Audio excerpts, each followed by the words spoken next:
Today, I have come to inform Biafrans the need to join hands together and chase away the military in our land. The prelate of the Methodist Church of Nigeria, Samuel Kanu Uche, has disclosed that 100 million naira was paid as ransom before he was released by his abductors. The prelate was kidnapped in Abia State on his way coming from church service along with his chaplain and the Bishop of Ori.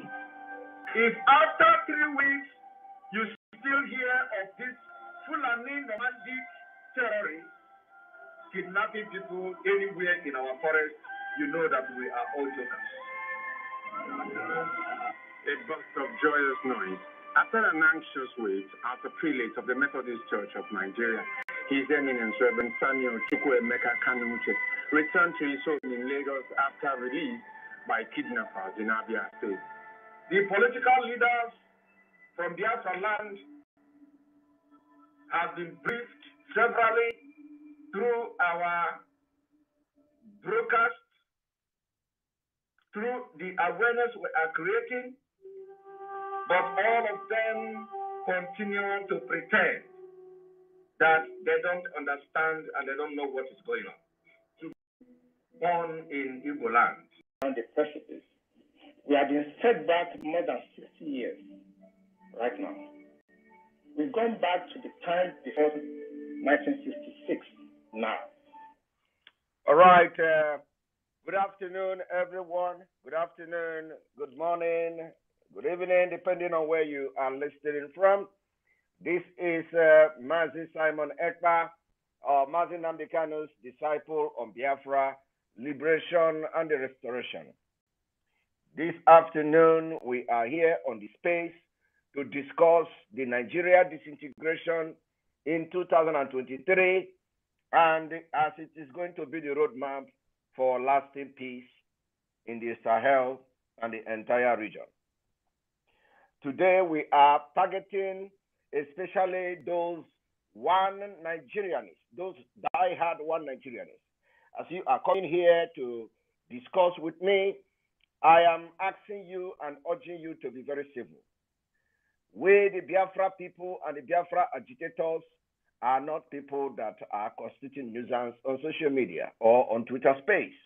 So if you come here as a Nigerian, you want to discuss with me very, very civilized way. We can also play very dirty if you bring it on, but because of the importance of this discussion today, the topic, because of how important this topic is, we would want to have a very healthy discussion. Come and tell us why Nigeria must not disintegrate in 2023. We have had series of research and intelligence report from the United States, from other parts of the world, that Nigeria will become a failed state and it will end in civil war. And after civil war, Nigeria will disintegrate. And some of this research predicted and said 2030. So we are not going to wait until everybody is dead in 2030 to let the inevitable to happen. The inevitable is that Nigeria will end up breaking up one day. And because the opportunity has never been as it is now, we must not allow Nigeria to exceed 2023. It is a right of everybody. Because in the Western world, you have the right to agitate and you have the right to demand for referendum. And because we have been demanding for this referendum, and of course, the African leaders and Nigeria leaders, as you all know them, they are all corrupt and criminals, and they will never allow people to have a democratic process. So we are going to compel them by making sure there is no election in Biafra land 2023. And from there, we take it on. So I will be bringing in, people to, especially I am looking forward to have the people that are one Nigerianist. I'm looking forward to have you, One Nigeria needs to come here and discuss, very civilized way, and do not use vulgar language, because you don't use that more than us, but because we don't want to come here and start talking like people in the marketplace. So please, as you are coming here, you need to, if you have a question, if you have anything that it bothers you, I am here to address your question. Please, if I did not ask you to unmute yourself, do not unmute yourself, please. Mazi, you have been doing that, please. Mute yourself until I ask you to speak. Mazi, I removed you before. Mazi Uwaoma. Mazi Uwaoma, can you mute yourself, please? All right. So before we wait for those who I'm going to make a co-host, I don't know. Sources, I am going to make you a co-host, and you will be bringing people, to make you'll be the one to call people and bring them in, and then when other people come that at least I know, I will also make them co-host. Those people I have seen on social media. So Sources, I'm making you a co-host to this program. So on this note, we're gonna start from Mazi Anya Mazi Anwangu. You can have the mic. Yeah, good morning, Mazi Simon Ekpa, and then good morning to the house. Can you hear me? I can hear you loud and clear. Yeah, first of all, I want to say a very big thank you for all your endeavors and the strength you've shown so far in standing firm and then leading the progress of this Biafra restoration. And I just want to chip something in, and that is in regards of the rules and regulations, or maybe how the house functions. Last time we had people who came in and they were shouting, and then I'm just making an appeal that I would say, or maybe I would like you to. Yeah, you said last time you don't want to take people out, but I think it's also a very good thing when people come and then they don't heed to the instructions you give. You just bring them down and then allow other people who are here to make reasonable contributions to come in, so that we can also listen and then hear what you are going to say. Because I believe you're not here to discuss anything with any person. You're just here to answer questions from people who have one Nigeria mindset, and then instead of them coming here to create nuisance, and then you can just mute them or remove them so that we can listen and then hear your explanations and then hear your contributions. That is all I want to say. Exactly. So all right. Mazi, Yes. I'm going to also make you Yeah. a host. Okay. Good morning, Biafrans. Good morning. One Nigerian is here. The rules of this house is that the reason why Mazi Simon Ekpa is bringing up this issue is for a civil deliberation. As a one Nigerianist that might have come to defend your Nigeria, and you see those of a Biafra like us talking about Biafra, don't get angry. With a superior argument, you win the debate. So you must make sure you bring a superior argument to counter why Nigeria will remain one beyond 2023. And if you are unable to present it, then you have to as well listen to those who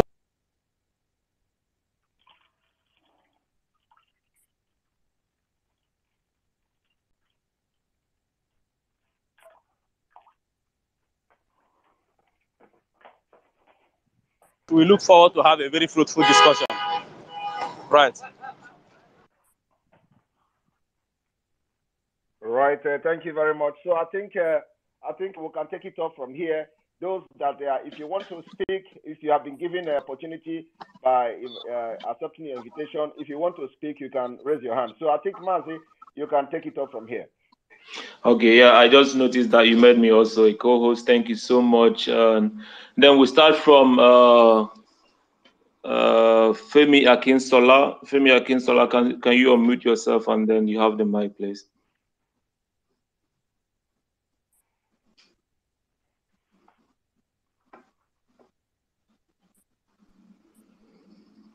Femi, are you there? Simon, I'm not sure. Am I audible? Yes, you Yeah, are very yeah, we audible. can hear you. All right. I just came up here to also, remind our Indigo brothers. Simon, no dey vex. I always like going straight into the point, but massive respect to you, massive respect to every Indigo nationalist out there. And I just came up stage. The last time I was unable to even tell you thank you for all the job you've been doing. I'm sorry it's a little bit windy, but then I just want to remind our Indigo brothers that no retreat, no surrender. The Nigerian system is heading into barbarism. Sometimes I feel like we actually don't even need to do anything much for the system to collapse. It's definitely going to collapse. But then we still need to do what we need to do. We need to keep preaching the message. And just like the last week I said, if you're coming on this stage to come and defend one Nigeria, and we feel like it doesn't make sense, you need to be able to give us different examples of how it makes sense comparing with other countries. And if you can't do that, then the biggest argument wins. At this stage and time, we're getting too distracted with the 2023 elections. I've seen a lot of people shouting Peter Obi, Asiwaju, or what it might be. But the constant thing is the bombs are coming down south. The Yoruba-speaking parts of Kogi, I've already witnessed 3 bombs in the last 3 weeks. It's already in Yoruba land, and if you're not paying attention, then may God help you that you are not wiped out. Thank you very much, Simon. I'll come in again. All right, thank you very much, Femi, for that information. Yeah, thank you so much again, Femi, also. And now we can take Korobasi Chinedu, please. Can you unmute yourself and then go on? Make it snappy, please. Thank you, Biafrans, lovers of freedom all over the world. Who is speaking, please?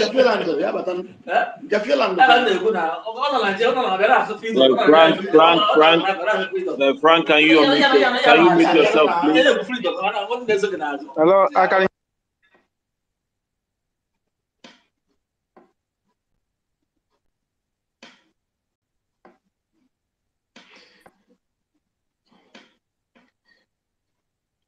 Yeah, Okorobase, can you take it up from here again, please? Sorry for the interruption from Basil. Thank you. Fellow Biafrans, thank you for this wonderful opportunity. I want to thank you all lovers of freedom and Biafrans worldwide, my Simon Ekpa, for this wonderful project. And I look forward for a fruitful ending of this issue. Thank you all. Thank you. That's all I can say now. Thank you all, please. Thank you.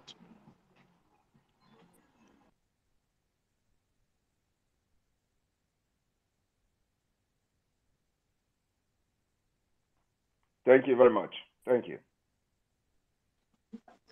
And now we can take Mazi Uwama Ozemena, please. Can you mute yourself and go on? Thank you, Mother Simon. Thank you, all the hosts of the program. My contribution is that we all have seen what is going on. And this is a serious period that we have to, without listening or looking at anybody. Anyway, what happened to the priest was a serious eye-opener to everybody. And I thank God for using the man to vindicate somebody like Master Simon Ekpa and all the people who are pursuing this just cause. And I believe that God will keep revealing everything. So, and my question about this is, those people, especially that police officer that later protested against the kidnapping of those Fulani bandits, that I heard that Nigeria government is after. And also this very priest, Methodist priest, that they kidnapped, that came on the air to reveal every secret. When the attack is on them, how may we protect them? This is my question. Thank you. I'm sorry. I was a little bit distracted. Can you ask your question again, please? Hello, sir. Yes. Can the person repeat that question again, please? I'm a little bit distracted. I said, like after the revelation of those kidnappers in Abia State, the police officer took it up to make an announcement, and I learned that the Nigerian government is after the police officer. Then, and also, from my own understanding, because we are in a wicked country, I know that we also go after that Methodist priest who was released from that kidnapping hand. And I know that their life now are at risk.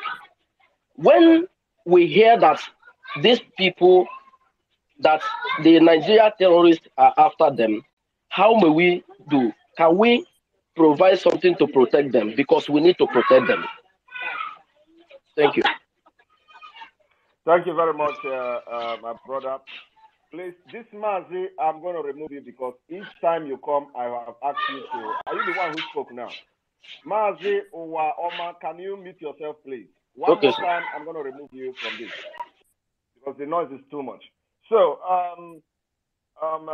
yeah, the people, those policemen must be protected. We are not going to, issue how we are going to protect them or anything like that. But we have issued a statement a few days ago that nothing must happen to them, including the prelate, the bishop. Nothing must happen to him. And one thing about this whole thing is that I am very happy that everybody can predict.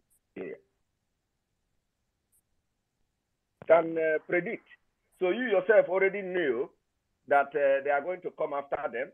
That is exactly why we must not wait any longer for Nigeria to exit 2023. Because by the actions, by their body language, by their policies, you already know where they are going. And anybody that tries to protect the people against this jihadist government and army, they will always come after such people. So it is already known by you and every other sensible person that whenever people come to speak up, they go after them.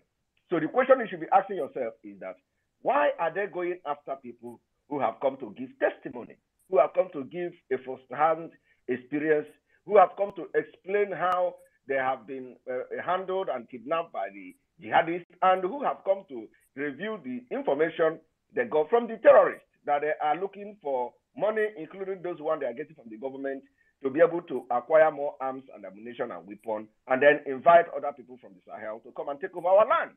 So why it should be those who are fighting for Nigeria should be worried? Why are the security agents who are controlled by the same people protecting them? We always go after those who speak the truth. And we have had series of similar issues. They also did the same thing to Dr. Malafia. That is one of the biggest. Dr. Malafia had first-hand information, even to the extent of knowing that a governor is the commander of Boko Haram. Now, in order to conceal that particular information, they killed him. So we all know all this. But one thing about the reason why they killed Dr. Malafia is because he has nobody. When I mean he has nobody, he has nobody. They are not going to kill any Biafran like that. Dr. Malafia is from the southern Kaduna. Southern Kaduna has been overrun by these terrorists, and they have nobody to fight for them. They don't have Mazin Nnamdi Kanu. They don't have IPOB. They don't have Eastern Security Network in the southern Kaduna. So, and that is why we have been saying that those our elders in the southeast and the south, making Biafra, they don't know the power they have in Nigeria when they recognize the power of the youth and the agitators. If they align with us, they will speak and Nigeria will shake. But because these people know that they are not in good terms with us, and that's why they are using them anyhow. So for the father to have come now to make a statement that nothing must happen to these people, and they know how serious we are, and they know how it is going to, what is going to happen in case anything happened to them. Dr. Malafia now, nobody did anything. They killed him, and that's the end. But that is not the same thing when it comes to Biafra. We will fight you. We will fight you teeth to teeth. If anything happened to that bishop, we are going to bring hell on them. That is a promise. Thank you. Who else to speak? Chukwu mo Chukwudi. When Mazin Nnamdi Kanu speaks up, can come up and speak. Hello, good morning. Morning. Ekpa, good morning, co-host, and good morning, the whole house. Please, am I coming out? You are coming out clear. Okay, thank you. Actually, I was waiting for the one Nigerianists to talk so that I could contribute by opening their eyes on the things I don't really know why they cannot see. Please permit me, Mr. Simon Ekpa, for me to throw a little enlightenment to some of us here. Sometime in the past months, an unknown gunman was shot down in Imo State, and when they went close and opened his face, behold, he was a DSS man. Sometime at Nnobi, in past few months, 2 unknown gunmen were shot down, and when they went close to them, they were Fulani men. And I don't know why our people still think our vote counts. Our vote doesn't count in Nigeria. We had an elected governor in Imo State. They waited for him to come by. He declined their request, and they went to the court and removed him. Yet, the eyes of our people have not yet opened. And I'm beginning to ask, what kind of charm will still be covering the eyes of our people that they are still believing in one Nigeria, thinking using the musicians will make anybody go anywhere in Nigeria. They can never they can never allow any power to any Igbo man, because they have done so much evil with power. So they can never give out that power again. So please, what I am trying to say is this. Please, if it is death, let us all die now. And if we are living, let us start living, because this is not life we are living. We always talk about this. If we say, and if we are saying, please, that there are not going to be election in Biafra land, please let us all stand. If it, whatever they want, anyhow they want it, let us please free ourselves from this slavery that we are all into. Nobody is free in Biafra land. Let us free ourselves, please. And I still thank God, and I thank Nnamdi Kanu for the brave ESL that God instituted through him, that God gave us. Please, I want to also thank you, Mr. Simon Ekpa. Anybody who lives in the spirit and in the body will know what you are passing through. But I want to tell you that Chukwu Okike Abiama is the only strength that you have. And he will never allow you to go shame. You will always amount victory. Site n'aha Chukwu Okike Abiama. Ise.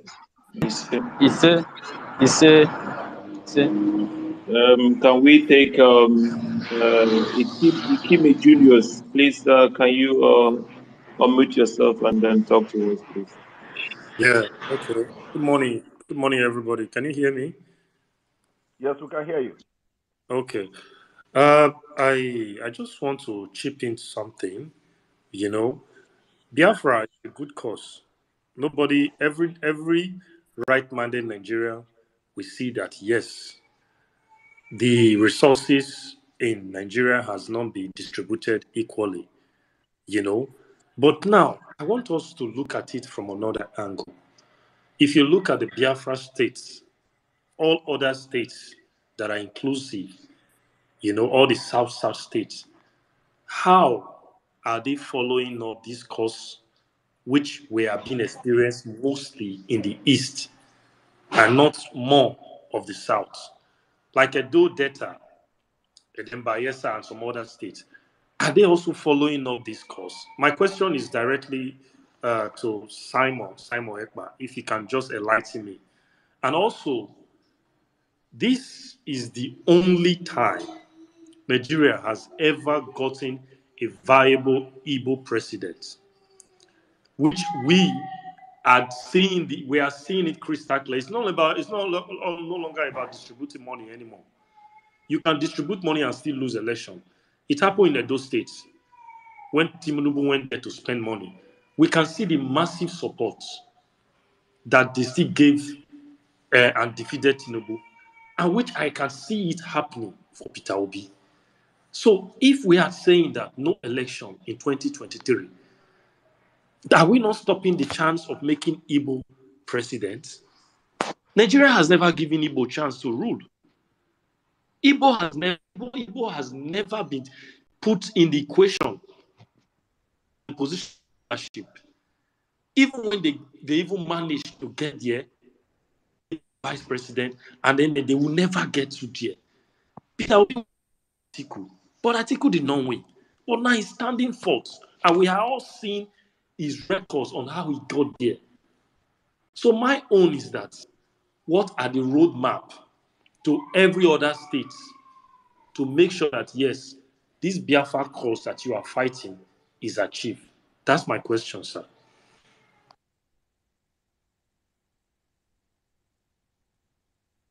Thank you very much, my brother, for that wonderful question.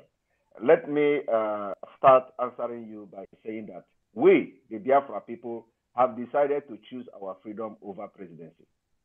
That's number one. We have decided to choose our freedom over presidency because we know Nigeria better than you, better than you do. From your input, I can categorically say that I know Nigeria better than you. Now, let me start by analyzing the political parties. There are people that are very good in chess, political chess in Nigeria. Chess. Politics is a chess in Nigeria. You play that chess. When you are good in it, you can predict who becomes the governor even in the next 20 years if Nigeria continues to be a country. Now, from the political parties, no political parties in Nigeria or no political party in Nigeria will make any headway in federal election without being modernized. And after the modernization of the party, you will now talk about the without being Fulanized. So the party must be modernized and Fulanized.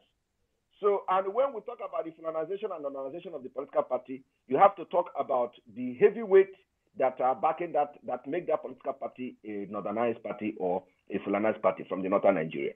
Now, look at the only modernized party that have political heavyweight from the northern Nigeria is the PDP and the APC. So, for the fact that Obi is now a presidential ticket or card carrier of a Labour Party, already make him, apart from the fact that he is an Igbo man. So that already make him a failure. Now, why do I say that you must be the political party must be modernized and Fulanized for you to make headway in Nigeria? Because the system of Nigeria, the democratic process of Nigeria, everything about Nigeria has been restructured against every other part of Nigeria, only to favor the North. So from A to Z, the system has been restructured. The election process has been restructured to favor the northern Nigeria than the southern Nigeria. So Obi, coming from Igbo, Obi being an Igbo man, first of all, we are not even in good terms with Obi. Obi killed our people while he was the governor of Anambra State. But that is not the case now. So the most important thing is that we have come to choose our freedom over the presidential race because we know Obi becoming a president is impossible. Like, it is the last thing that will happen on this earth. It is easier to get Biafra than Obi to be president. So we choose to get Biafra, which is more easier. Now, the issue of of Edo and other parts of Biafra, believe me, none of them, including you now that is talking, now, if the opportunity comes, if you begin to see the green light of Nigeria disintegration today, you will be coming to sing our praises because you are just being uncertain of what the future will bring. So you are not sure. You are scared. And because you are scared, every other person that is talking about Nigeria today is scared. Not that if they bring the Nigeria disintegration on the table now, you will say, no, I don't want it. Let us continue. Let us have election. So if, for example, that all of a sudden you begin to hear, all right, let us negotiate Nigeria. Let us disintegrate tomorrow. We choose a disintegration over election. Are you going to say no? You will not say no because you are scared of what the future will bring. But one thing you don't know is that life is a risk. And this time around, we are going to take that risk of no election.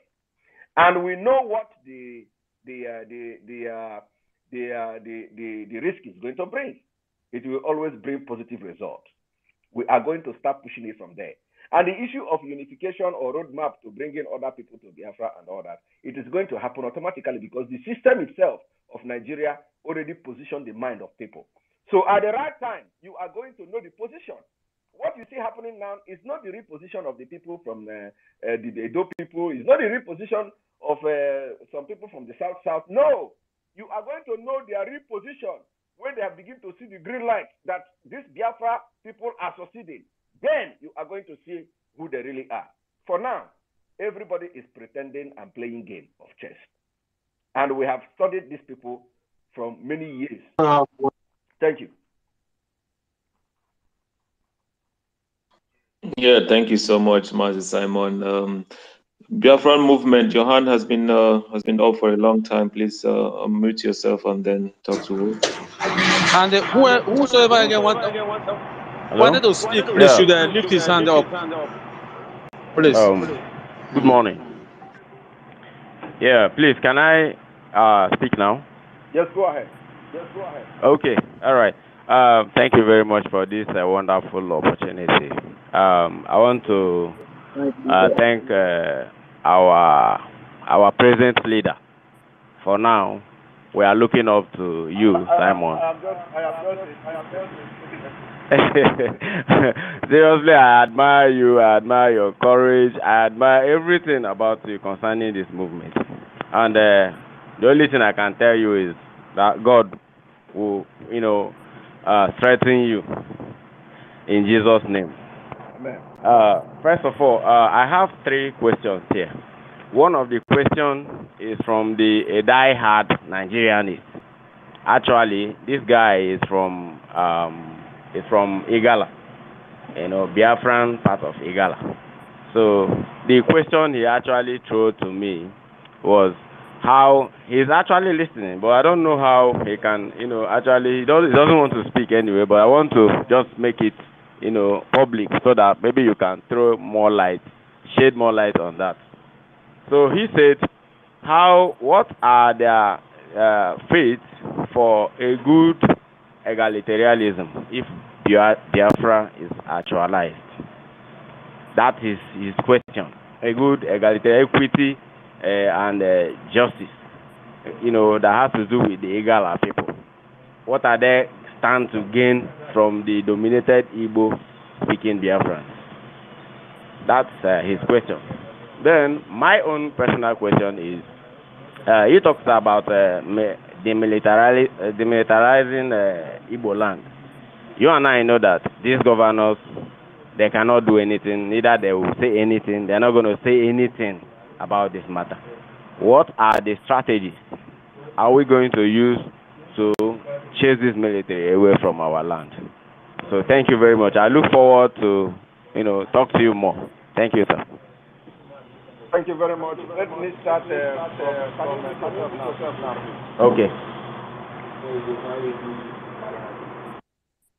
Let me start from the last question. What are we going to do to the military? Because we know that the leaders will not do anything because they are all scared and afraid. I will say this. If the kidnapping, criminality, terrorism in Biafra land continues, as a result of military-sponsored terrorism, military-sponsored kidnapping, military-sponsored and orchestrated ethnic cleansing in our land, as you can see today, with evidence and first-hand victimized information. We will have no other choice than to start engaging them.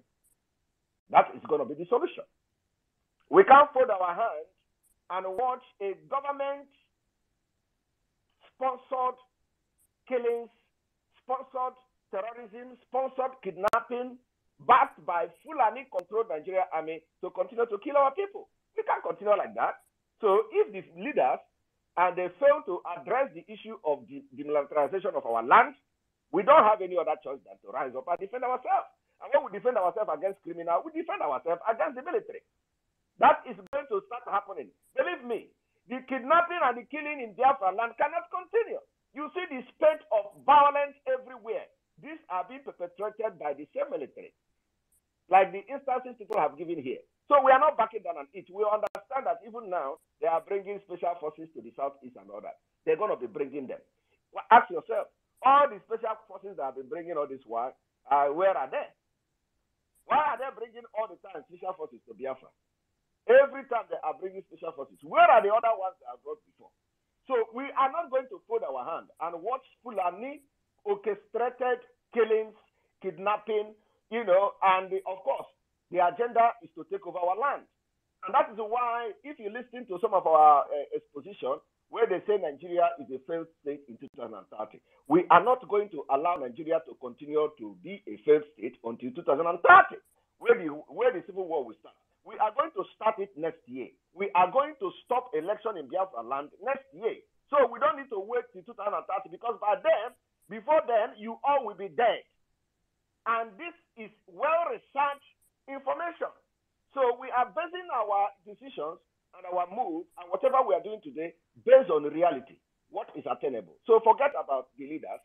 The same way people are supporting one Nigeria is the same way the leaders are. So they can't bite the finger that is feeding them. Nigeria is feeding them, and they are very few. That's why we are speaking and Biafrans are listening to us, because the majority, 99.9% of Biafrans are with us.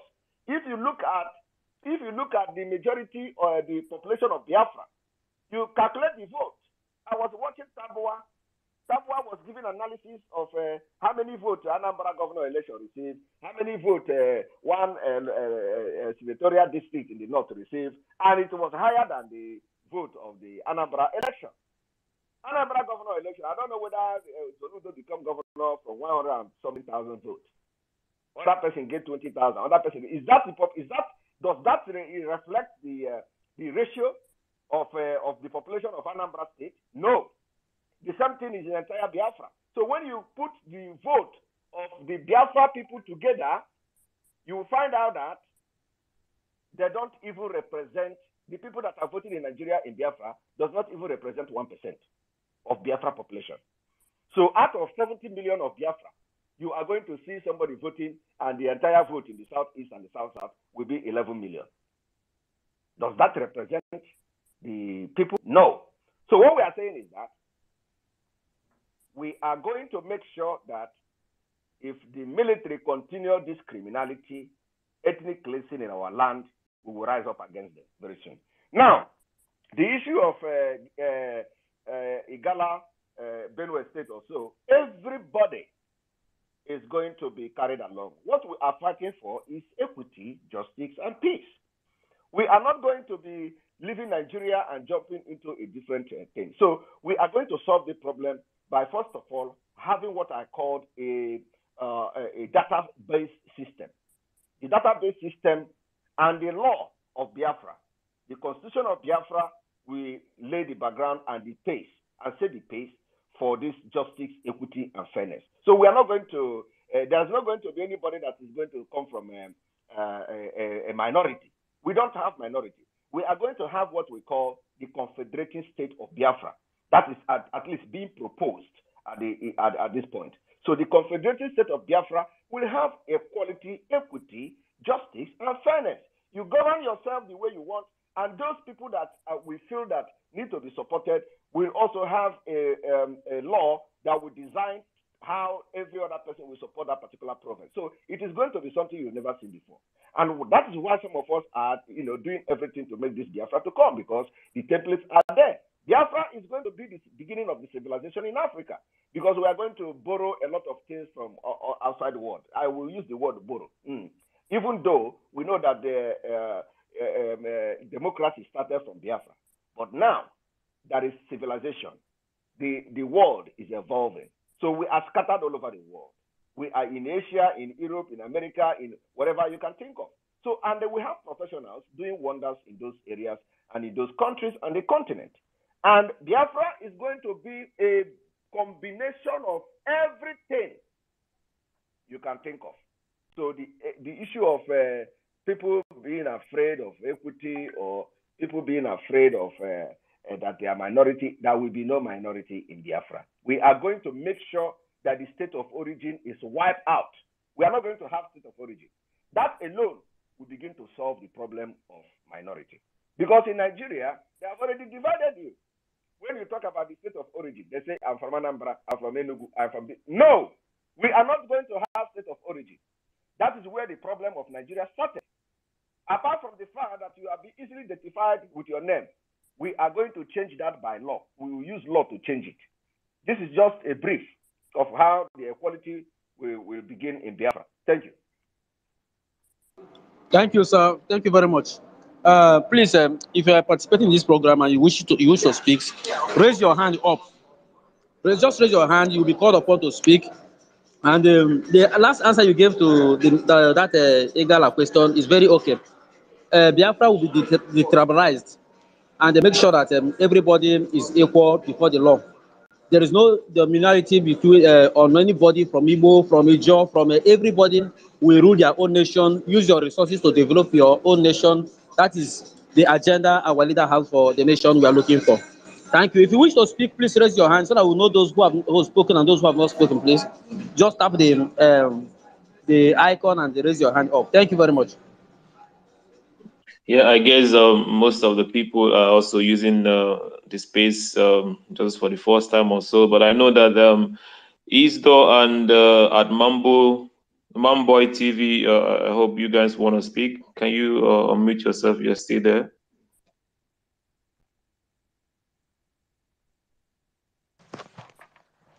Good morning, dear friends. Hello, I hope you can hear me loudly. Go ahead. We are hearing you. But it's noisy. It's noisy. Please, who is this? This thing is noisy, please. Oh. Can you omit yourself now? And then on our page, please, on our page now, we've just shared what we call Biafra Fundamental Principles and Vision. It is found on www.ipobinusa.org/Biafra-Fundamental Principle Policy. So I've just posted it. If you want to read more about this principle, you can just go there and read it for yourself. Thank you. Yeah, Isdo, are you still there?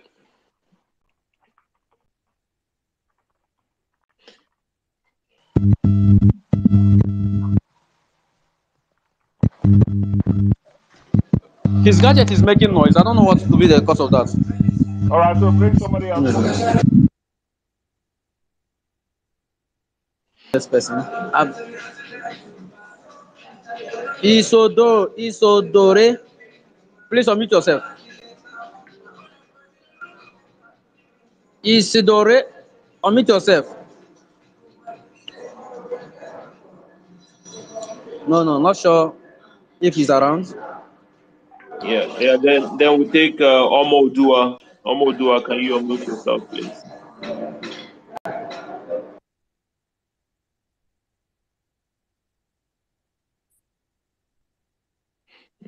Omodua, are you there?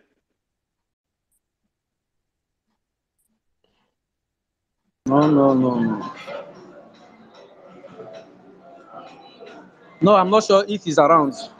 I'm not sure. And Any other person who wishes to speak, please unmute yourself and speak. There's not much mic here. There's Yeah, not much mic request. then Mazi Simon, you can go on and then educate us on at least the one thing I wanted to know more about is when you ask. Can you hear me?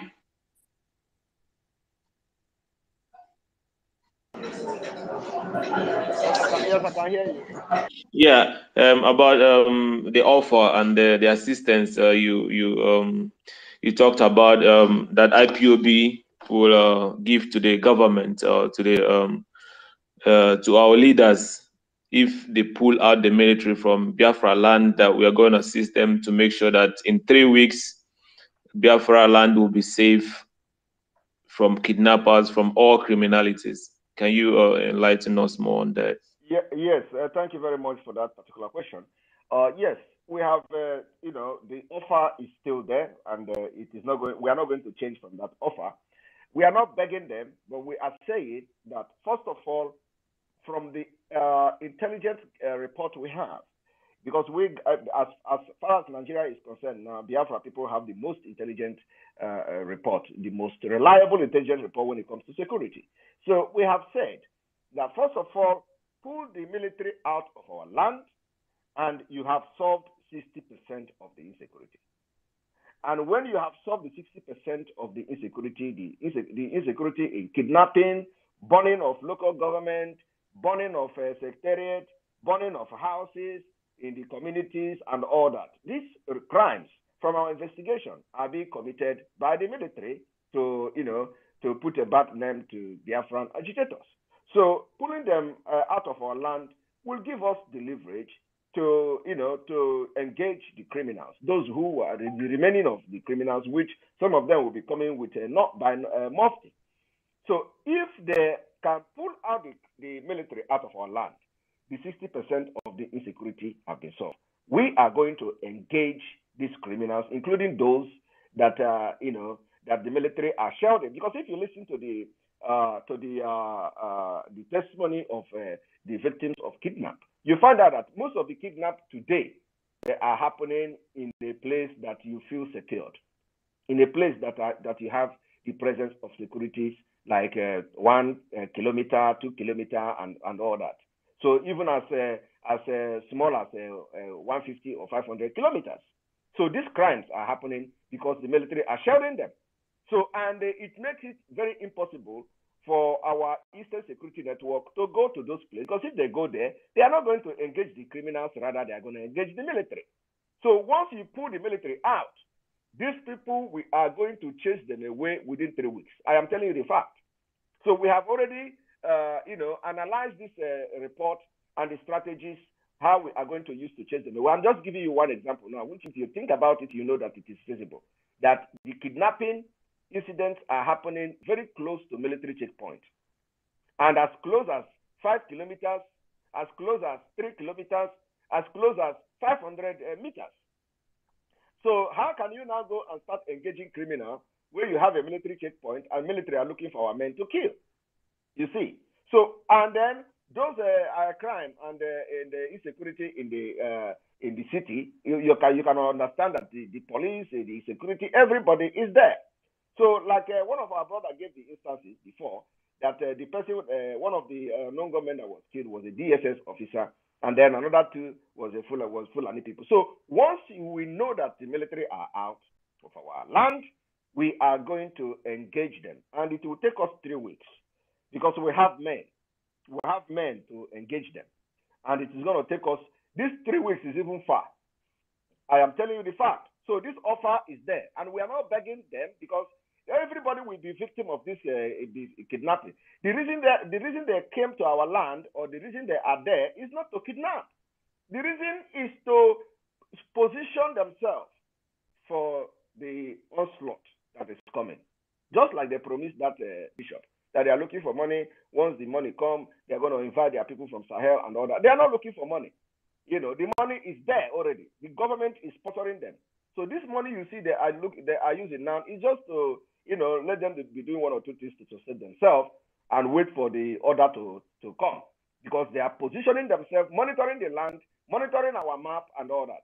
So, and this is the thing we are not going to allow to happen until after, we are not going to allow this into exit 2023. That is why everything must be done to stop the election. Because once we stop the election, it will be the beginning of the end. Thank you. Yeah, thank you very much. And I think Babalola, our own brother from the Oduduwa Nation, Babalola, can you omit your mic and speak to us? Thank you. Okay, thank you very much, Simon, Success, and everybody. I think this is my second time of joining a space organized for this purpose. And I want to start by saying thank you for facilitating this kind of discourse. I think it's a discourse that is enlightening and also very useful in this time. In 2012 or 13 precisely, I remember that I was in Enugu State, where I served and I had my master's degree.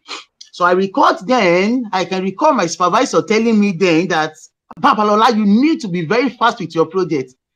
Very soon, you will not be able to enter Enugu State except with a passport. You will not be able to enter this place except with a passport. We are going to have our whole nation. That was as far back as 2012, 2013. So the issue of Biafra nation, it's not something specifically new to me. And I remember then in 2012, 13, 14, 15, I remember a lot of structures that were going on. Within the Christian body. That was the period when they started the Christian Security Network and all those stuff. Like, I was part of the first few meetings of those. So it's not something that is strange to me. And I also want to say that as much as you will see me as a one Nigerianist, I may differ a little bit. I may not be a core Nigerianist in that sense, because from being trained as a geophysicist, I know that there is obviously no equity. There's obviously marginalization within the Nigerian government. It's obvious. And I'm going to admit the fact that of course the Igbos have been marginalized, and not even the Igbos, almost all the tribes. So it's something there. But where somebody like we will be coming from is that I want to say that this is the only time where I could say that it is really, because for me, it's two options. It's either we go our separate ways, or Peter Obi comes in. So for me, if Peter Obi will not come in, it's just we are going our separate ways. Like I've been for the movement of let's go our separate ways. Let's go our separate ways. Let individuals develop their own nation. Enough of using the resources of A to manage B. Enough of using the oil of A to manage B. Enough of using the economic values of A to let everybody stand. Let us develop individually. Enough of bringing Fulanis from the north to come and attack the east.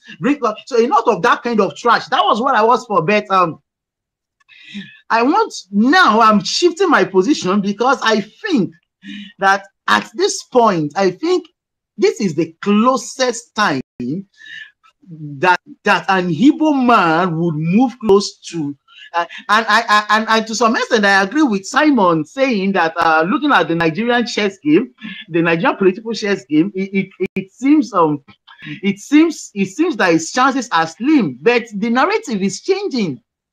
I believe the narrative is changing. Like this is the first time the youths are coming en masse, irrespective of tribe, to openly come out for an Igbo candidate. Like, it's crazy. Like both diaspora, both those in Nigeria, the youth. Like, I've spoken with, like I've been reaching out to youth, so many people, even from the east. So I think this is the first time the youth are coming out en masse. Like, the youth are crazy about Obi, and I think that I may be wrong, but I think that I would prefer I don't know. I would prefer giving. I would prefer us giving him. I would prefer us giving him a chance, and if the Nigerian government decides that if after their politics they decide that nothing will work, then we know that's just my own opinion, sir. And I may be wrong. So I'm going to eat the mic. All right, thank you very much. I like your opinion. I'm going to address you. First of all, I want to make it very categorically clear today that we are not fighting for freedom because of marginalization. Marginalization is something that we have been dealing with, and we are not bothered about marginalization. The reason we are fighting for freedom is not because of marginalization. The reason we are fighting for freedom is so that we have the right to live, right to life, and the opportunity to live and let other people live. So we are not fighting for this Biafra freedom because we are being marginalized. No, that is the lowest, reason, or I would say the least reason we are fighting for this particular freedom. We are fighting for this freedom that we are going to develop the way we want. We are going to join other developing nations to compete internationally. We are fighting so that our children and our women and our fathers and grandfathers and grandmothers will have the rights to live. We are fighting so that we are not going to be, being butchered every day when we go to our farms or go to our stream. We are fighting so that we are not going to be dragging our farmland with the Fulani terrorists. We are fighting so that nobody will be carrying AK-47 in the bush and looking for our women to rape. So the reason why we are fighting are numerous. Not just because of marginalization. Marginalization is not even, one of the reasons why somebody like me is out to fight. Now, that is number one. Number two, if you are talking about P2B becoming the president, which National Assembly is P2B going to work with to realize that your Nigeria dream? You see, there are things we know that some of you are not even thinking about that. If P2B become the president, which we know that it is not possible, which National Assembly is P2B going to work with? P2B going to work with a National Assembly that is modernized, dominated by Fulani Muslims at the National Assembly. So the crippling of the P2B government will start from the National Assembly. And let me tell you also, I think I need to give you this reason before going to the National Assembly. The second reason is that P2B in this campaign is just what I call complete this sentence. P2B is being used by the British to continue to make the Ndigbo relevant in this election, so that Ndigbo will go to another poll and validate Nigeria for the next 4 years. That is exactly what the British are doing. And we are only telling you that we cannot continue to validate a failed state, a state that you yourself, even telling me now that this is the first time. It is never the first time. You have been saying that every time, and what you see on social media does not reflect what is going to happen on ground. Fulani control the INEC Electoral Commission. Fulani control the police. Fulani control the army. They can announce anybody they want. You have seen it in so many elections. Fulani control the judiciary. When you are not happy with the election, you go to court. Tanko Mohammed is waiting you there to pronounce. And once they pronounce it, they will use the military to kill you. So the thing is that if you accept to go and support P2B, which you know that P2B will not even get up to 5% of the total vote that will be cast, they will never get 5%, and then you will come out and start fighting. They are going to treat you the way they are treating Sowore. That is the reason why Sowore can never make any impact in Nigeria again. That is why Sowore's population is diminishing. That is why Sowore has been regarded as nobody. Because when he rises up to talk, they say, because you lose the election. And that is why Sowore is being treated like a small boy today. And nobody is taking Sowore serious again. Even those who are supporting One Nigeria will never take Sowore serious. Because when Sowore is talking and protesting, you yourself that is telling me you to are rising will say, oh, because he lost the election. He contested and lost, and now he's rising up. That you see, Sowore's life has been useless since 2015. Till now, he paid the price. He continued to pay the price of supporting these evil people. Now, so P2B being in this particular election is also a chess game that the British played. He went to London. He consulted them. They told him already that being in PDP is already a failed mission on arrival. Failed on arrival. So Peter Obi jumped. Immediately he came back from Nigeria. He jumped and resigned from PDP. He jumped to Labour Party. And I have been saying it. The only reason they asked him to do that was because they just want him to be used to draw the Igbo to be part of this election. That's all. So that Igbo will validate the election. And because we know them, because we already, as they are planning, we are planning too. So we are saying Igbo, Biafra, can never be part of this election. We are not going to use P2B fake promise and fake hope to validate Nigeria election again for the next 4 years. We are not going to accept that. And if you think that P2B looks like I lost Simon. I'm not hearing Simon. I'm hearing you. Are you hearing me? Yes, we are hearing you. We're hearing you. Yes, we can hear you. You're loud. So what I'm saying is that the P2B coming to become a president is dead on arrival. It's not possible. And again, even if P2B become a president, he's supposed to have a national assembly he's going to work with to make his government successful. Now, because of what the Fulani has planned by implementing the 1989 Abuja Declaration to make Fulani and the Muslims, especially those extremists, to take key strategic position in Nigeria, appointing them into key sensitive position in Nigeria because of the Fulanization of Nigeria. So they are not going to go back and restructure and remove that Abuja Declaration that are already in completion stage. So if Tito become as a president, the National Assembly controlled and dominated by Northerners are going to rubbish him. And it is not even going to be possible because, like I have said, that for you to win a presidential election in Nigeria, you need to belong to a Northernized party and the Fulanized party. These are the people who decide because your vote does not count in Nigeria. And even if your vote counts, they are going to tell you did not win the election. So apart from the fact that Tito B is an Igbo man, which can never be allowed to even win one word in the northern Nigeria, I want you to think about it. Think about how many votes you get in Yoruba land in the last presidential election, the total number of votes. Think about the total number of votes you get in Biafra land in the last presidential election. And even if you want to vote, you will not be given the PVC. Until the day of the election, you will not receive your PVC. So, you see, once they know that there is a big turnout of people registering for PVC, they will make it impossible for you to receive it until after the election. It is happening. Now, the question I should be asking you now is that all this while that the election have been taking place in Nigeria and people are registering for PVC, what have happened to those responsible for distribution of PVC when 20% or 50% of Nigerians have not received their PVC? What have you done? Have the Nigerians taken any action against those responsible for distributing the PVC? The answer is no, because they know what they are doing. So even if you go and register now, it's not a guarantee you are going to receive your PVC because that is normal according to Nigerian system. So my brother, we are not ready to take the risk of let us try. It's no longer the time of trying. We are working with reality on ground. And that is why we are saying it is time to sacrifice your vote for the very first time. Thank you. Yeah, thank you so much for a very comprehensive answer to the question. And now I think Omo Odua, you can unmute yourself and go on if you're there now. Yes, I'm here. Can you hear me, please?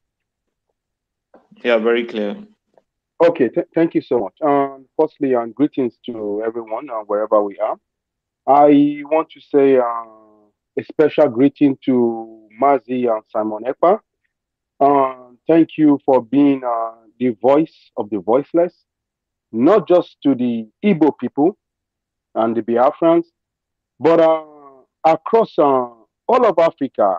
You give strength to the indigenous people, of which our lands have been forcefully taken, our language forcefully taken, our culture forcefully suppressed, and with people like you, you are inspiring the next generation. And no doubt you are putting fear in the hearts of the Nigerian government. Because what Nigerian government has always been afraid of is the truth. They have always kept this contraption on the basis of lies, divide and conquer. They have always been aware that when the truth is being said, the people's mind will be set free. A lot of followers today are here because of how much Mazi Nnamdi Kanu lit up our ability to think and question things, rational thinking of which they have deprived average indigenous people. Because I will not call myself, I am not a Nigerian, I am a Yoruba man. Calling myself a Nigerian is accepting that I am a slave to the British and I am a slave to the Fulani hegemony. I am a Yoruba man. And it starts that when you ask someone defending Nigeria itself, you say, can you defend what Nigeria, can you explain what Nigeria is? Unfortunately, they cannot. And you begin to see the disillusion. And that is why teaching like yours and Mazi Simon Ekpa is really critical in this point in time, because it's the renaissance, it's the essence that the ability for us to know and question things. Like you said just a while ago to start with, when you spoke about the election of Peter Obi, it is even laughable. It is an insult that someone like Peter Obi in the last election will be a vice president to Atiku. We can start from that. It is an insult that someone with the capability of someone like Oshibanjo is a vice president to Buhari. These are very brilliant people under the astute and direction of people that does not have the same acumen and brain power like them. And you see Nigerians defending those kind of senseless logic. Does it not mean that you lack common sense? How can someone with a secondary school certificate be bossed over people that are professors, well-read people that knows their onions? But that is Nigeria for you. That is to tell you, you're going to school, you're being educated, it means nothing. And the problem that we are having, why we are still in this contraption right now, is because of our own mass population of Yorubas and Igbo people that are still showing some kind of leaning to this Fulani controlled empire. Nigeria is an empire. And what started in the 18th, 19th century has not ended, which is a fact. If anybody can pick up a book and read The Clash of Civilization, then you will understand clearly that Nigeria cannot work. It is impossible. The clash of religion, the clash of language, the clash of culture. You see things from a different world view. And the irony of everything that makes everything so sad is that you have a group of people advancing, conquering people with their Islamic and Arabization agenda. And we have our brothers in the south of Nigeria thinking like Western people that you want to use education to liberate a people that is conquering you, even with arms and ammunition. How dark can we be? You are shouting Peter Obi. Can Peter Obi end Islamic fundamentalism in the north? Can Peter Obi arrest a Muslim cleric? How? You cannot build a nation without law and order. Law and order is the principle on which you can build a structure. How do you want Peter Obi to end ISIS? How do you want Peter Obi to end ISWAP? How do you want Peter Obi to end Boko Haram? How do you want Peter Obi to end the herdsmen that have invaded your land? Where do you want to start from? Nigeria needs an average of $900 billion to build electricity. The budget is 20 billion, and in this 20 billion, even the diaspora remittance is bigger than the 20 billion they have yearly. Nigeria is an illusion. The potential of what is to be, it is not your reality. Nigeria, it's not a reality. It is just a place where the British with the Fulani have put together to destroy the indigenous people of West Africa so that they can take all of their resources at cheap with the collaboration of the Fulani hegemony. From the very start, you have to ask yourself, out of every indigenous people in Nigeria, they did not return the flag to any indigenous people except people that migrated to Nigeria, which were the Fulani, and they gave them their flag. It was symbolic. And for me, it is high time for us to understand that it's all a fallacy, it is all a lie. Countries are built on value systems. A country has to have a soul, has to have a culture, has to have an identity. Without all this, there will continue to be this clash. Some of you are so quick to say, look at the Northerners, they come together. It is only normal because they come together under the umbrella of Islam and Hausa language. How do you want the Yoruba man and the Igbo man to come together when they are fighting on who has superior, who wants to build? You can be sure of one thing today. If Yoruba nation and Igbo nation comes, it is not going to be about jealousy. It is going to be about how to compete and develop and outdo ourselves, which is what essence of what human beings should be. People can talk about what Nigeria was. It was between what happened between Michael Okpara and Awolowo. And they became best of friends because they wanted the best for their society. And that has been the only time that Nigeria has known some kind of development. They were intent, they were trying to outdo each other for the betterment of their people. You ask people shouting Peter Obi today, what is the political ideology of Peter Obi? They do not know. Because like Mazi Simon Ekpa said, this is just another mental masturbation to draw out the Igbo people, give them a false illusion, inclusiveness in the Nigerian product that we know 100% Peter Obi can never win. Just to round up, they have destroyed Southeast politically. Politically, the Southeast have been destroyed. And people still shouting Tinubu, Tinubu. If they bring out Tinubu down today, they have eventually destroyed the Southwest politically. Now, what is left? Politics is war. They take care of Southeast, they take care of the Southwest. What is left? It's high time for us to wake up and fight the inevitable. A war is coming. We have to put our house in order and do what we have to do. Thank you so much for giving me this opportunity. Thank you, Mazi. May the spirit of your ancestors continue to guide and protect you. Thank you so much. Thank you very well. Thank you very much. Thank you so much for that particular wonderful contribution there. Our brother from Oduduwa land, you spoke very well, and your point is like, thunder, so you've made the point very clear. And in addition to what you've said, so what we are saying now is that even those who push P2B to go and join another party so he can use his influence to validate the Indibo in this election. And these people know that Nigeria is going to be a failed state that will end in civil war, according to their prediction in 2030.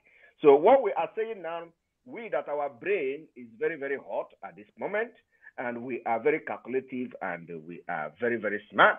We know that if we continue like this, at the end of the day, Nigeria is going to go to civil war anyway. So the question is, what would have been our fate, or what would be our fate if we wait until 2030? So we don't need to wait till 2030. The best opportunity is now. We have, able-bodied men. We have people that will stand on their ground to fight and defend our land at this point. We do not know what will happen if we allow them to continue from 2023 and then go into election. The next president of Fulani may be even worse than what we see now, and then they will continue to target our young men to kill them so that nobody will fight against to defend our land when they will come at the end of the day. So what we are trying to say now is that this particular collapse and failure and as a failed state that they are predicting, we don't need to wait until it comes, because it is something that is going to come anyway. So we are going to end the next year. The next year, it is going to ending it will start from no election in Biafra land, and I believe that our Duduwa brothers are joining us. So no election, you can see that, like you rightly said, they have destroyed Southeast politically. The same thing is happening to the Southwest. Tinubu can never be allowed. If you listen to Tinubu, he said, I made him a president. I did this, I did that. It is not what Fulani want to hear. Fulani have agenda. And that is why some of us, the young generation of the southern Nigeria, are now waking up. And we should wake up and use the brain God gave us to sensitize our people to know that it is not what Tinubu think that is going to happen. Tinubu is an aged man, and he cannot think for us. Tinubu, as far as I'm concerned, may not have another 30 years to live. Some of us have 30 years to live.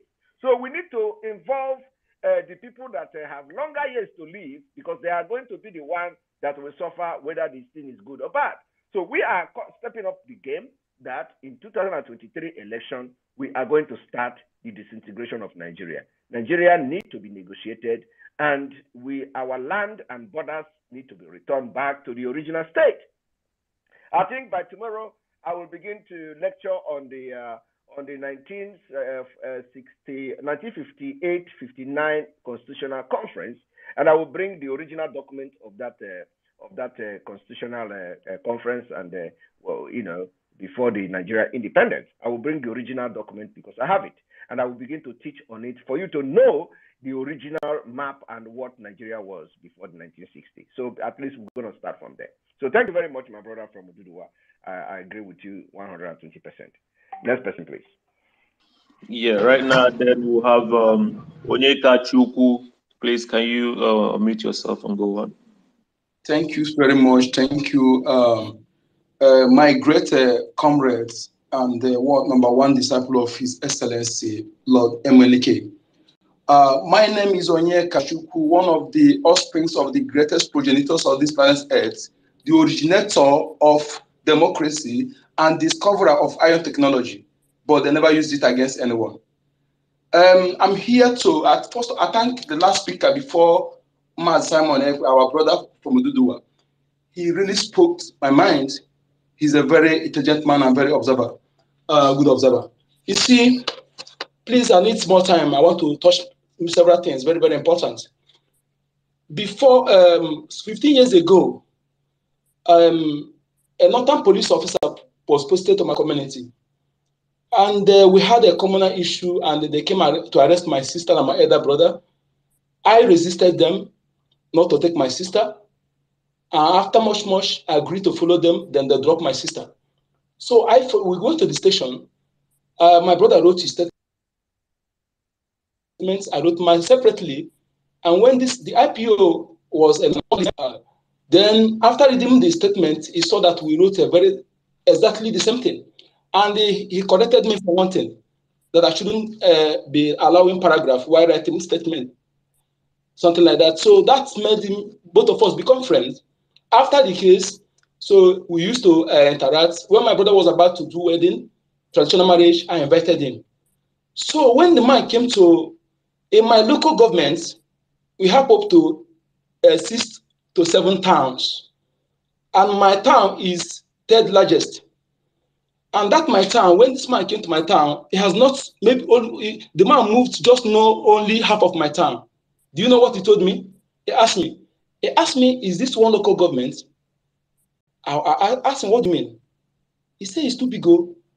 I said, this is just, this is half of my town. The man told me my town would be 6 local governments if it were to be in the north.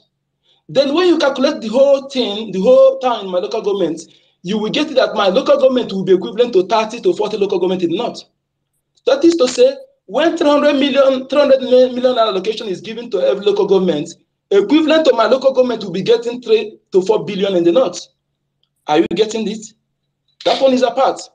And we shouldn't forget that the first ever census and election conducted in Nigeria, Britain allotted 30 million population to the north. And Britain started corruption and fraudulent activities in Nigeria from the foundation. Okay?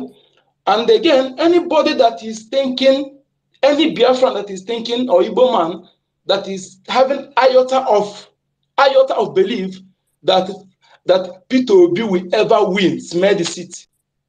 The person may not know why they kill Okadibo. Why they kill Okadibo, but that one is another day. So my people, please, I want us to use one mind. These people call our leader in the South, most of them are not our bloods. You should, those people that are telling you support Nigeria, are you ever asked what is their DNA report, the result? Have you ever asked for their DNA? Most of them that call your leader, most of them are infiltrated blood. Most of the people telling you support one Nigeria, you will be surprised when you allow yourself to be fooled to the point of going forward and going back. No, you have no means. You will remain stagnant. Then you remember that those people that are telling you they are not your blood. As a full Igbo man, as a full-blooded Igbo man, I know 80% of what an Igbo man can do without being told. No Igbo man will ever hurt a pregnant woman, let alone kill him. No Igbo man will keep food meant for his people when they needed food most and refuse to give them. No Igbo man will keep quiet with a clear eyes will keep quiet where his people are being killed and he will not talk. On this regard, Mazi Simon Ekpa and all Igbo youths, I want us to give vote of no confidence to those calling themselves Ohanese. They have done harm. They have done much harm to us. They are being paraded themselves as our leaders. And remember, whenever they talk, Katuala will post it. They are not representing us. They are working for Fulani and claiming they are representing us. We have to tell them that we don't need them. We remember what his predecessor of Obiozo did in Obibo, where 3,000 Obibo youth killed by that murderer. And he went there to praise him, to sing Wike Kiageso. I can never forget it in my life. And subsequently, his successor gave the army award. What an insult. So my people, they forgot what they're supposed to do. Our people are in Benue State, forgotten. Kogi, forgotten. In many places, forgotten. They abandoned what they're supposed to be doing and doing politics. Working for Fulanis to our detriment. We must warn them because Ohanweze and Ezewaha. Without Oha, there will be no Eze. Without Oha, there will be no Eze. And we know that, as he's saying, that voice populi, voice Dei, and voice of the people is voice of God. So anybody who is disrespecting the voice of the people, disrespecting God. So we have to tell the George Obiozor and co to stop parading themselves as our leaders. We don't need them anymore. We don't need them. We don't need them anymore. We have to do it officially because they are being used to deceive the international community. Let us reason it in perspective. They are killing in our land. We want them to act. I know they will not act. They will know what is going on. But let us put it in this perspective. As our people are being killed, those that claim to be our leaders, they are not talking. The media are not covering it. How do you expect the international community to act when those that claim to be a leader, they are not talking? The same thing we are talking. They are not saying about the killing of their own people. They are all mute. The media are not covering it. Then how do you expect them to act? Even though I know they will not act, but let us consider it that way. So we should know those we are going to tackle and treat their fuck up first, decisively. And let me tell you, my people, if you really want your freedom, you must step on toes. You must step on toes. If you are trying to do try to do political correctness, I said that half-truth tellers are worse than liar. My name is Onyeka. Thank you very much. Thank you very much. Yeah, now we Isoko Queen, you're welcome. You have the mic today. I'm taking your place as a co-host, but you're very welcome, Adabia. Thank you. It's not a problem. I've actually been very busy today. Simon Ekpa, good afternoon. Good afternoon, everybody. It's nice to be here to actually speak, not co-hosting today.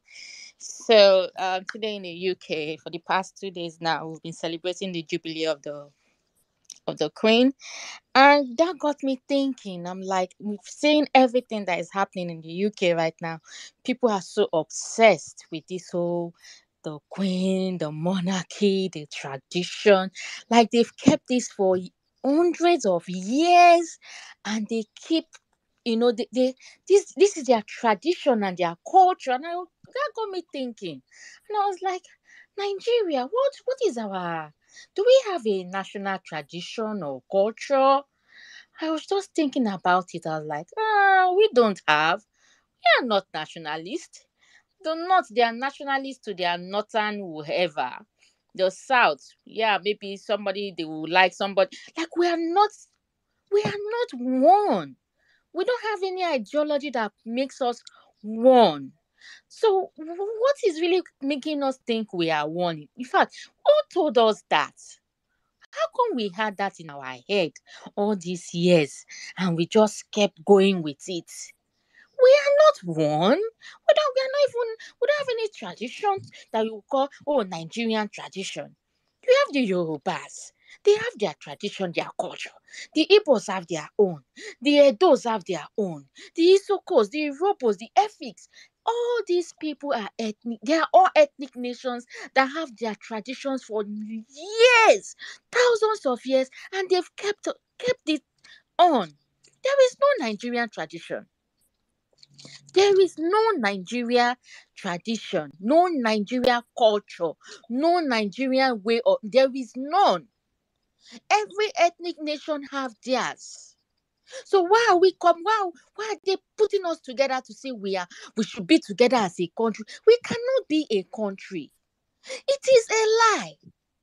It is a lie from the pit of hell. That is why we are not progressing. That is why we cannot progress. How can you boil rice, boil beans, boil yam, boil plantain, boil everything, put everything together, yama yama yama yama, and give somebody? It will not be sweet. It will not come out well. We are not coming out well. You cannot pile us up together and bring us out as one. It's not possible. It's not working.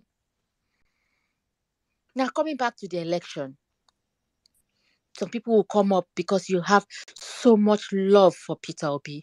I'm sorry to burst your bubble.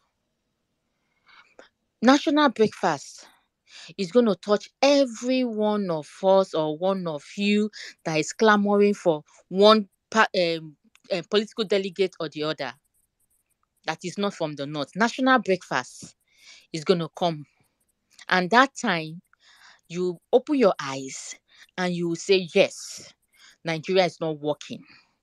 Because I don't understand how from NSAS to Deborah's killing, and they will bring something else to make you still think, oh, you can still make it work. Yes, maybe this one will make it work. Maybe this one will still make it work. Peter Obi, if he's there, will make it work. It will not work, sir.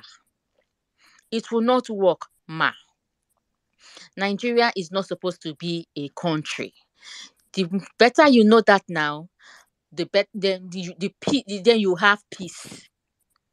It's better you know that now that Nigeria will not work. Peter Obi, Obasanjo, Osinbajo, whoever it is they are, Nigeria will not work. The only people Nigeria is working for are the people from the north. Because as far as they are concerned, Nigeria is their country. They are the only nationalists. They are the only people that are patriotic. They are the most patriotic people. You say you're Buhari. Whoever Buhari chooses in APC that is not a northerner, I bet you that Buhari will still support Atiku to become president. In Buhari's heart, he will want Atiku to become president. You think maybe because they are in the same party, they will not support themselves? Look at you. Look at you. How many weddings have happened in the north? You see all of them come together, bow down to themselves, eat together. You don't know they are all the same. They are nationalists. They are the Nigerians. We are not Nigerians. If you're from the south, you are not a Nigerian. The better you know this now, so you start having peace of mind and start working your head on how you be self-determined. Start thinking. Start working with people that want us to have self-determination for ourselves. We cannot continue like this. Are we mad, Ni? How can you continue with one kind of solution for over 60 years and you think you will have another result? You will have the same results. 2023, you have another president, the same results. In the next 8 years again, another set of results. What do you want? Are you not pitying your children, eh? I'm sure my parents, they pitied me. But unfortunately for them, now I have to now fight for my own children now. Should I now continue and say, okay, my children should not fight for their own children? Make we get rest. At least make we rest. Make we match break rest first. It's too much. We don't tire. Let's give ourselves brain. Nigeria is not gonna work. The better you know this now, so that you start having peace of mind, so that you start thinking of what the next step. You will never get Peter Obi. You will never even get anybody. Even whoever they bring, APC bring from the south will never become president. No that and no peace. The election has been rigged before it even started. Look at even you people in southeast still complaining. INEC, you cannot even still register. They make everything so difficult for you to even get a voice. They make it so difficult for you to have a voice, for you to even choose who you want. Is that not to tell you that they don't even care what you want? What again do you want? Until they come and shoot you in your house for you to know that they don't care.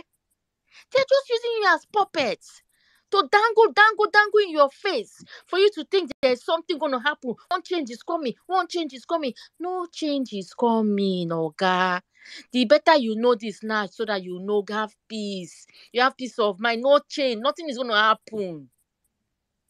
Peter Obi will not become president. Atiku is your next president. It has been signed by them and they know that. You think what Tabua did to Wike? You think all those things were not planned for a long time? They will dangle you. And I pity all these our southern brothers. All of them on Twitter, they'll get on stages with all these stupid people from the north. All of them, they will sit down and be castigating. They will castigate today 20 sins of Peter Obi. Tomorrow, Osinbajo is this. Next tomorrow, Tinubu is that. They will come. All of them, they will come on stage. They'll be talking. Yes, yes, yes. The better you start having sense that this Nigeria is not for you, the better for you. Nigeria belongs to the north. Have sense and no peace. I yield. Yeah, thank you so much, Isoko Queen, for that wonderful contribution. Now we have Enter Biafra. Can you unmute yourself? Yes, Mazi, before the enter Biafra, let me just use a few seconds to also add to what our Isoko said. The issue of the normalization of this whole political process, even this is what happened to Jonathan, to give example. Jonathan, when the time for Jonathan came, even Tambua, this same Tambua now, that stepped down for Wike to lose and all that, to protect his northern interest. The same time, all of them, are they not the one who went to National Assembly, to jump fence at the National Assembly and break the National Assembly?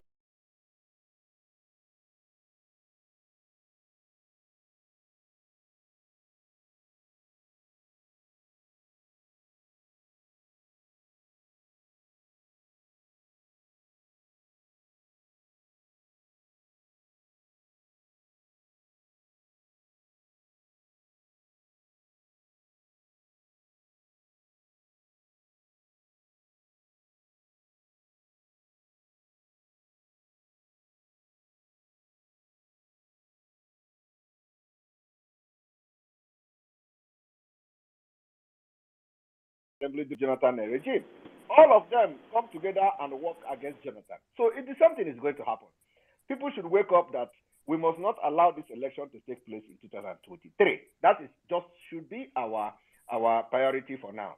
And then when we get to that bridge of after the election did not take place, we are going to cross it. Thank you. Yeah, thank you so much. Enter Biafra, are you there? Can you please talk to us? Yes, I'm here. Mazi, thank you. I just want to contribute a little bit because all these people come here to ask about election, P2B, let's do this. Some of them don't even know what we are fighting for because what we are fighting for is for survival.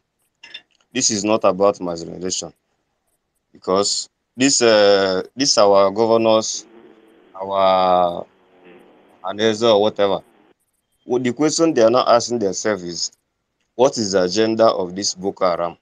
Someone already talked about this before. They don't know the agenda. If they know, they are pretending. That means they don't like us.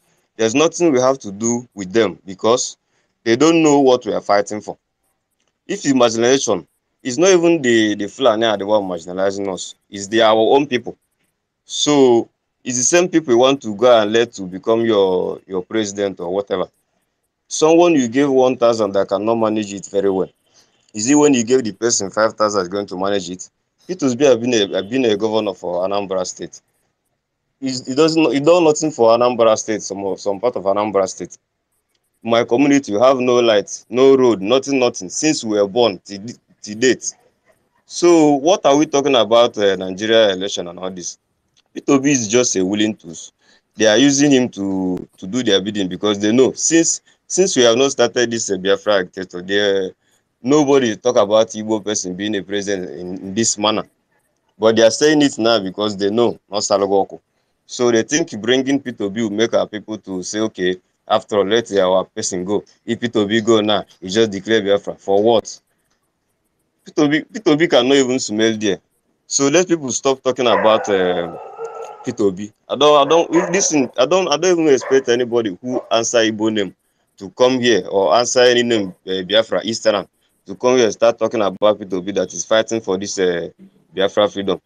So let's one Nigerian is. So I don't expect anybody that is fighting for Biafra freedom to come and talk about Peter Obi because we already know their mindset about Peter Obi. So in the other hand, you say that you cannot share God's glory with any man, and human being created Nigeria, Lord Lugard.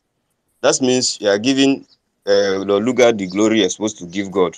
But this one we are doing now, we're trying to build this nation for God, so that God will take His glory. He say, what God joined together, let no man put asunder, and what God put asunder, let no man join together. We are not one before. So human being cannot just join us together to glorify God. We are not going to remain in a sin to allow grace of God to abound. Grace cannot bound. So my quest is for us that is fighting for this freedom, not to give up, to stand our ground, no election, because this is our own last time to stand to defend our people. No election in Biafra land. Ndewo Mazi. Well, thank you very much. Thank you. I'm not seeing the Obi ideologist or article ideologist here. So they are not talking. If you are here and you are listening to us and you have a very wonderful question that will crumble our agitation, bring it up. This is why we are here. We need tough questions and tough suggestions that one Nigeria will exceed 2023 and one Nigeria will go down before 2023. So that is my own question. And if you are such a ideologist or article ideologist or Nigerian ideologist, you can indicate by raising up your hand so that we can call upon you to educate us, please. Thank you very much. Yeah, thank you so much for the Can I? contribution. The law, yeah, you have the mic, please. Okay. Thank you very much, everyone. I will start by saying, referring to the last speaker, please, whose mic is on, please? Okay. Okay. The last speaker, I wouldn't say that I will not support anyone coming up here to discredit P2B for any reason. The question we should be asking ourselves is not even that P2B is bad. Because if you look at all of these junks coming out to contest, you will know that if we are being realistic, if we are going to tell ourselves the truth, not, just to be sincere to a point, you know that P2B is the best among them. But the question is not him being the best. The question is, what is the possibility with the structure, with the way Nigeria is structured, and with everything that is fighting progress in Nigeria? So for someone to come up here and say and want to discredit P2B, I don't think that it is the best thing. Because in as much as we want to preach to people, convince people, let us also let them see the sincerity, show them the points, tell them the factuals. Then within themselves, they can now decide. The issue is that Nigeria, the way it's constructed, is designed to always destroy the best, to always stop people from progressing. So is P2B a good candidate? Does he understand? Does he have sense? Is he intelligent enough? Does he understand the concept? Of course he does. But the question is, can he ever have that chance? Of course, I don't see the possibility, right? With the way Nigeria is designed. Now, there's also another thing I want to talk about, and that is on our method of preaching to people. I want people to begin to see this thing that is a marathon. This struggle is a marathon, not a sprint. If we are pushing on a struggle, we should learn to understand how the human mind work, especially the human mind of blacks, of Nigerians that have suffered miseducation, that have been subjected to some pattern over years. You see the media distortions, you see the manipulations right from onset. Now, how do you begin to re-educate, re-engineer these people? We don't have to do it by do. No, we have by force or push it so hard. I like the resilience of the people that are pushing for this agitation. But please, we need to be patient. It's very important. If you push it by force, if we push it so hard, being resilient is different and, calm and enduring is different by, okay, some people are beginning to see that we want Biafra today or tomorrow. If you put it like that, we make a lot of mistakes. Now, we have to consider other things surrounding this struggle. Our neighbors,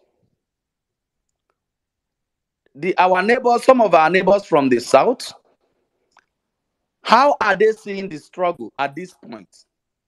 How do we need to, break in there? Isoko Queen is from that region. You can see everybody knows her level of agitation. But for us to lie to ourselves that there is no work to do in that region, then we are not telling ourselves the truth. Look at their own leaders, the people that had voice.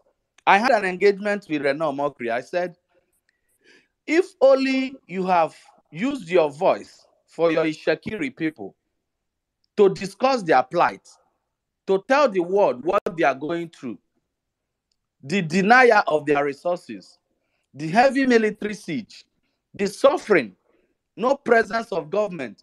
How many times have you used your voice to, talk about these things? You will never hear Ishekiri from Renaud Mokri's mouth or even the Niger Delta. But it's always about Igbos, anything Igbos, and he will even go to an extent of becoming a boy to a northerner rather than having any mindset of ever supporting his people. These are the problem. And Renaud Mokri happens to be one of the educated ones that at least is enlightened. Now you ask yourself, if the likes of Renaud Mokri can be thinking like this, what of with all the exposure, what of the average persons from that area that have been subjected to overtime manipulation? Please, my brothers, we need to be patient. There is this thing we should also understand about our people. Now, people are beginning to think P2B 2023. I don't think we should push it hard. Because if you push it hard, okay, don't do the election, don't do anything, don't do. No. Tomorrow they will come. I'm just suggesting how people's mind work. Everybody knows my stand on this. Tomorrow you will see that 90% of people will now be saying, oh, Shebi, had it been you allowed us, this man, P2B, would have won. You are the one that destroy our opportunity of having someone that will give us those things.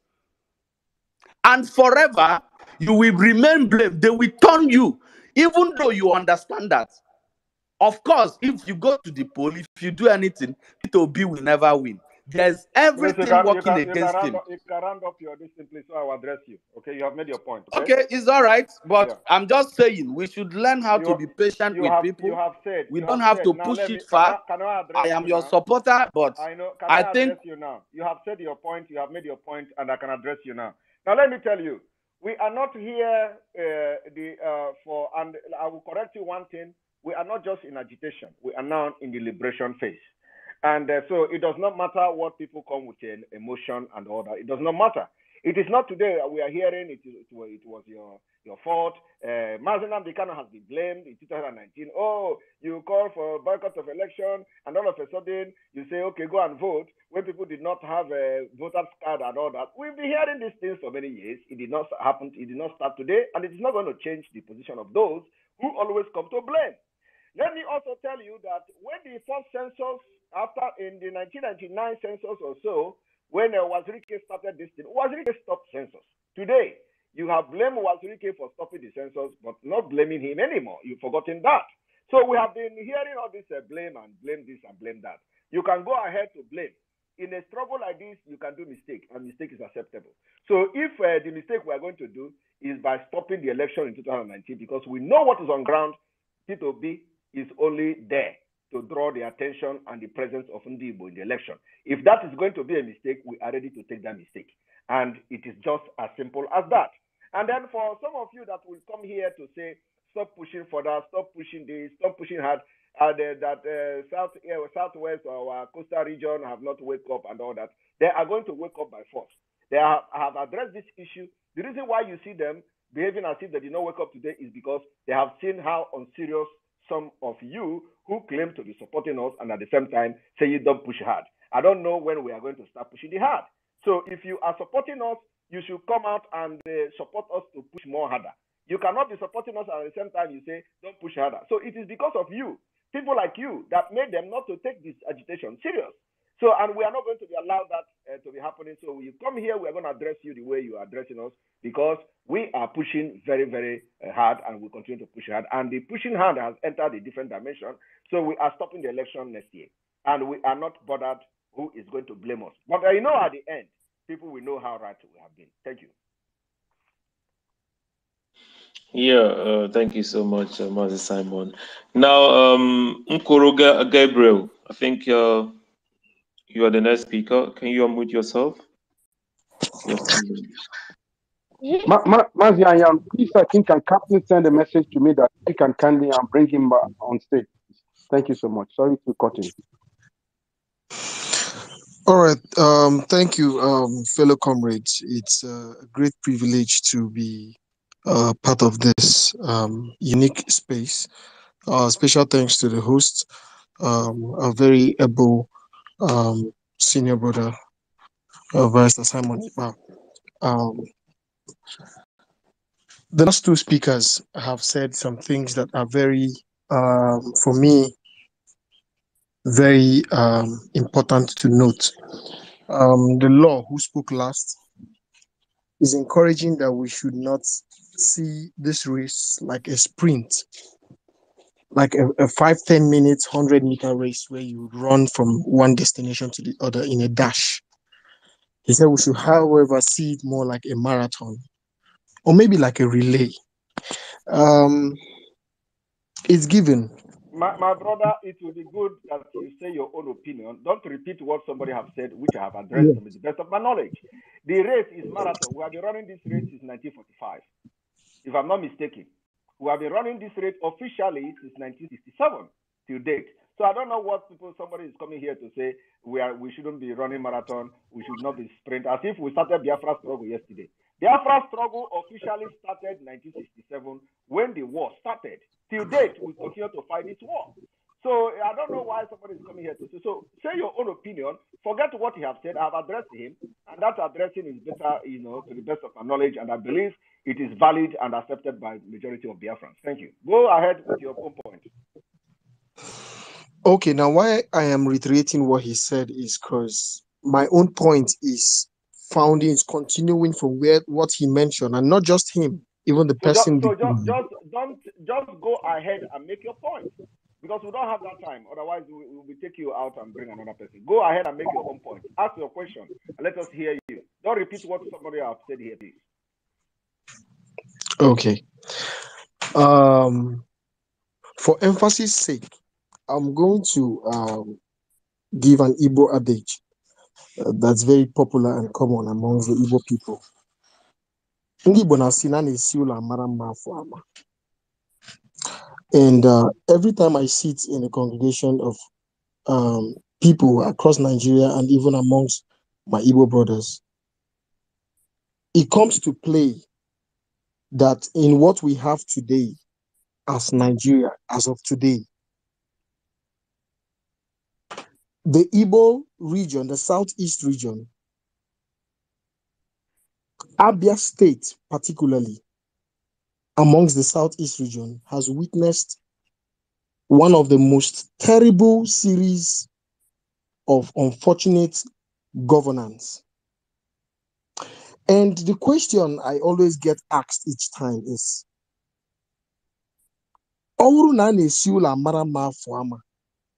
why not make well our home first before taking the battle to the front yard? Aba supposed to be the pride of the whole East. Aba has a very, very strategic beacon in history in the whole of Nigeria, Africa, and even in the Biafra struggle. Aba was more like the military war chest during the Biafran war. We have the Ojuku bunker there in Aba. Sorry for muting you. Please, can you just go straight and ask us questions? I just state your question. I think the points you're making right now, we already know all this, and then we know what ABBA stands for. Please just go straight, ask your question so that Mazi Simon can address you so that we can move forward. Thank you so much.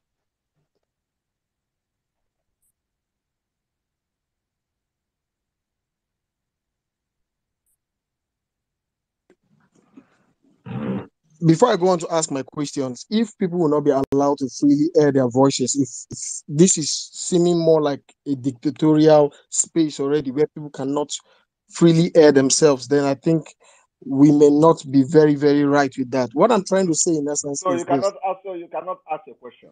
You are talking about Abba. The issue you are saying, everybody knows it, and that is the reason why we are leaving Nigeria. Because you cannot hold the governors who have looted the state treasury of Abia State responsible in a state controlled by the Fulanis. These are the reasons we are leaving Nigeria. So don't you see that the former governor of Imo State, that the EFCC bugged his house and entered his house through the ceiling? It's because he has squandered the money that meant to develop the state. And at the end of the day, they grant him bail. Has he released the money? Has he built hospital? The answer is no. You see, the same money is being looted in Abia State. How do you hold them responsible? You hold them responsible by when EFCC will arrest them and release them on request or on bail. So how do you continue with a country like that? And a is because we are now fighting for Biafra, and it is going to start from the Biafra. So in Biafra, we will be able to address those issues, and everybody will be held responsible for their position. Biafra law and constitution will make it possible for us to hold the leaders accountable. In Nigeria, you cannot hold anybody accountable. Once you arrest them, they will get order from the people that gave them the position, and they will be released. So why are you talking about Abia State? If you know that Abia State has been in a devastated situation, and we need to talk about the leadership and the governance and all that, you should begin to support Biafra. Because in Nigeria, you can shout from now till the kingdom come, they will never hold any leader responsible. And that is why they are coming. Anytime you vote them as governors, they will loot your treasury, they will loot Abia State dry while you live like a pig. Thank you very much. And please bring another person because this guy don't have question.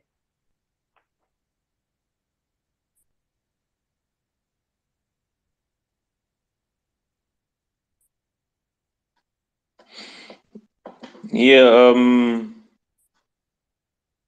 Right now, I think you can go on and then with enlightenment on the roadmap to lasting peace, as you said. So, because there is no more question, as you can notice, or as you've noticed all this while, the one Nigerianists are no more showing up because they all they have is just propaganda, blackmails, and name calling. You know, they don't with no evidence or facts, so they are not showing up to prove their point. So.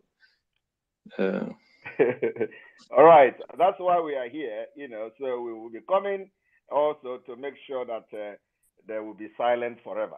Now, the issue of the roadmap to peace, to lasting peace in West Africa, in Sahel region, will be by disintegrating Nigeria. And I want to put it to everyone today that the United Nations was formed for global peace. So when you have a situation where you have a very dangerous diversity like you have in Nigeria, and you are witnessing the level of insecurity, crisis, killings, and what have you going on in the Southeast today, and of course not only in the Southeast, in entire Nigeria, so then you need for the UN intervention to solve that problem. And because we know that Nigeria there are special vested interests in Nigeria by world powers, attached to our natural resources. The UN invoking the reason why they come into force will not be very active unless we activate it ourselves. So, if you look at other countries that have disintegrated, you know that they disintegrated for peace. The disintegration of those countries is for peace, for lasting peace, not for any other thing, but first and foremost for peace. The Soviet Union disintegrated for peace. Yugoslavia was for peace. The Czechoslovakia was for peace.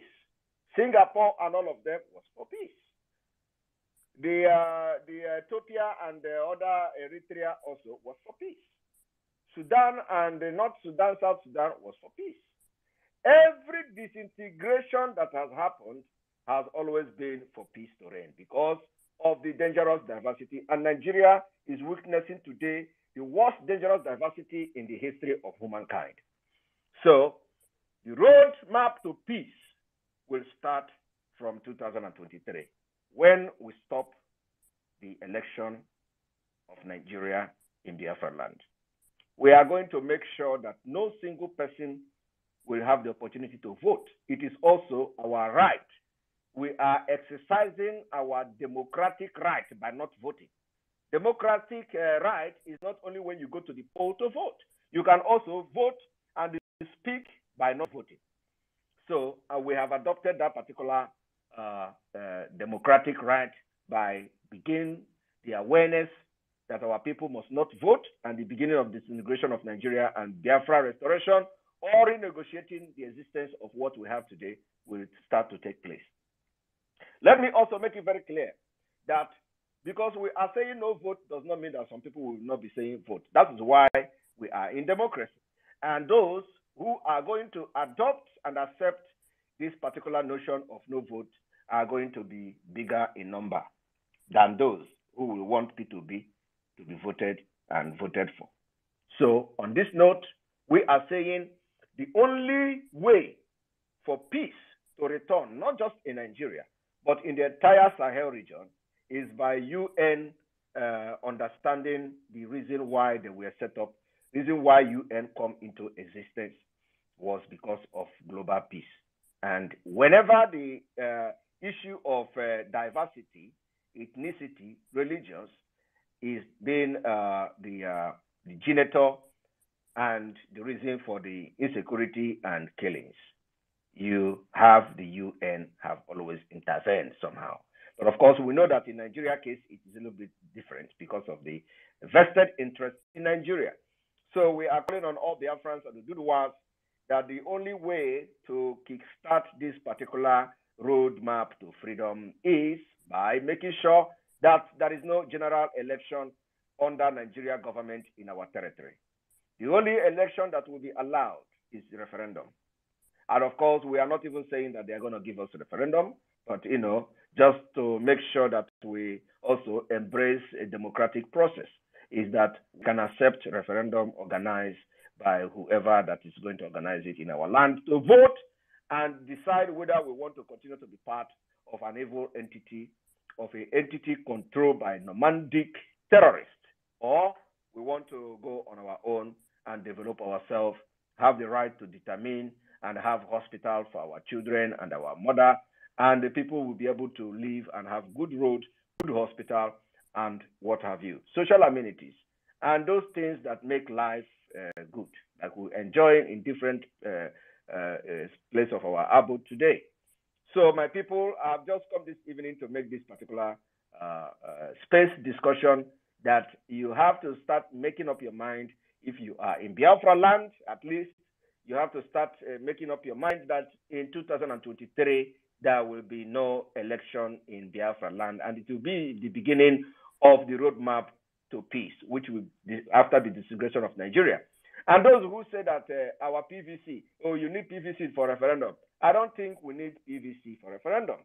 If the referendum is announced and adopted, there will be a provision for how the referendum is going to take place. So we are not going to be voting a referendum through PVC, because even PVC itself is a scam.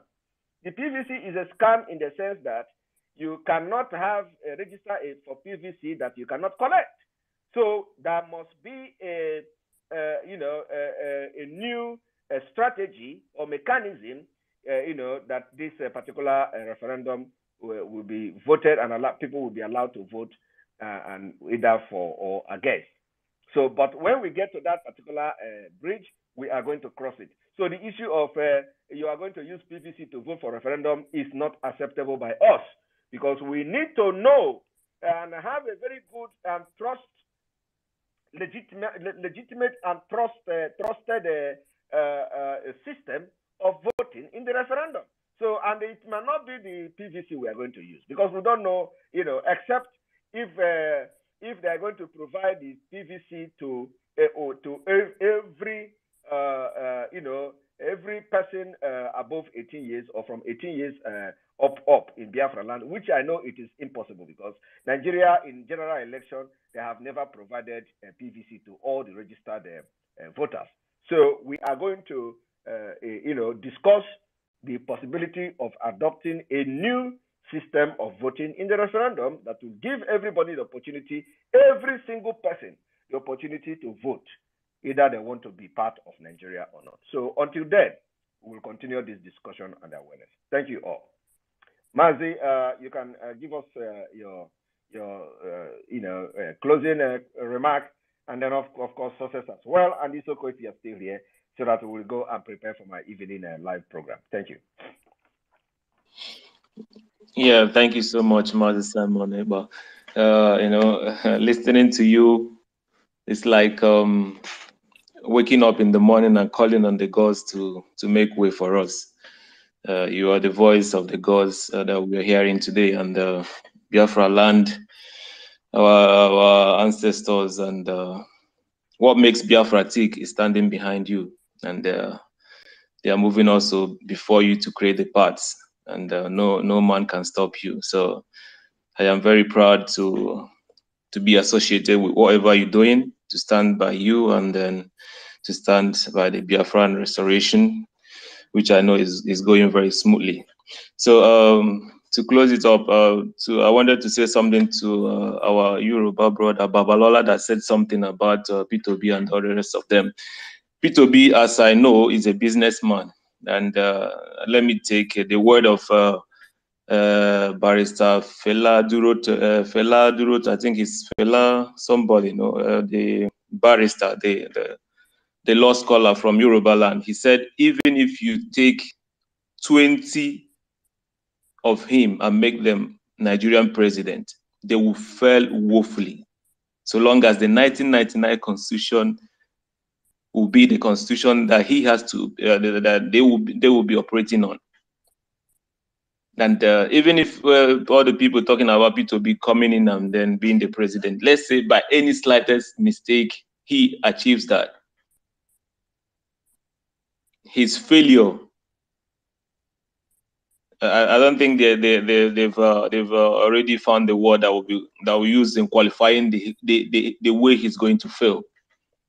So it's better for him to realize that Nigeria is not for him, and we are not trading our freedom over any Igbo presidency.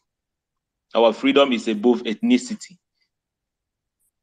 And then they use coming together in supporting P2B. They came together also in supporting NSAS. What happened? Those you that came together to support NSAS, they are now supporting Atiku, supporting Osibanjo, supporting Tunubu, and all the rest of them.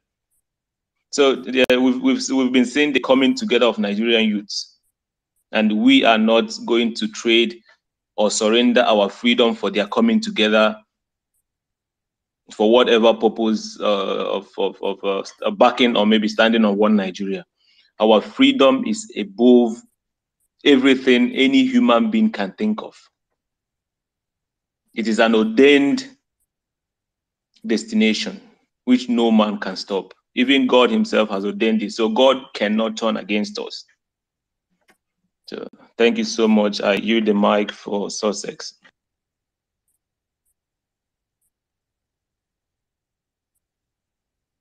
Thank you very much. Success, are you there? Success, are you there? I don't think so. Then Okay, Isoko Queen. Okay. Yeah, I'm here. Thank you everybody that have spoken. Though I came much late. One thing I would say is that with this whole election thing that has been going on, the back and forth, the fighting, it's kind of making me a little bit happy because one, I feel like okay, they are fighting the fight for us because at the end of the day, they will all be served national breakfast. And in 2023, even before 2020, from next week self, so many people will come to their senses and start fighting for self-determination. The ones that have been on the fence hoping and hoping one candidate or one thing will happen that will make them believe, they'll change their mind and know that okay, yes, self-determination is the way forward. And in 2023, more people, their eyes will be open, but we're not going to stop and say because this is the government themselves, these politicians themselves are doing the work for us. We'll stop there. We keep on preaching, we keep on telling the people Nigeria is not working, Nigeria will not work. Whoever you put in there, the structure is faulty. It's just like having a bad foundation. Your house is about to break, and you decide you want to go and start painting. You want to paint or you want to build cabinets when the structure is faulty already. It's gonna collapse already. So what's the point? Why not just face the structure itself and try and fix that?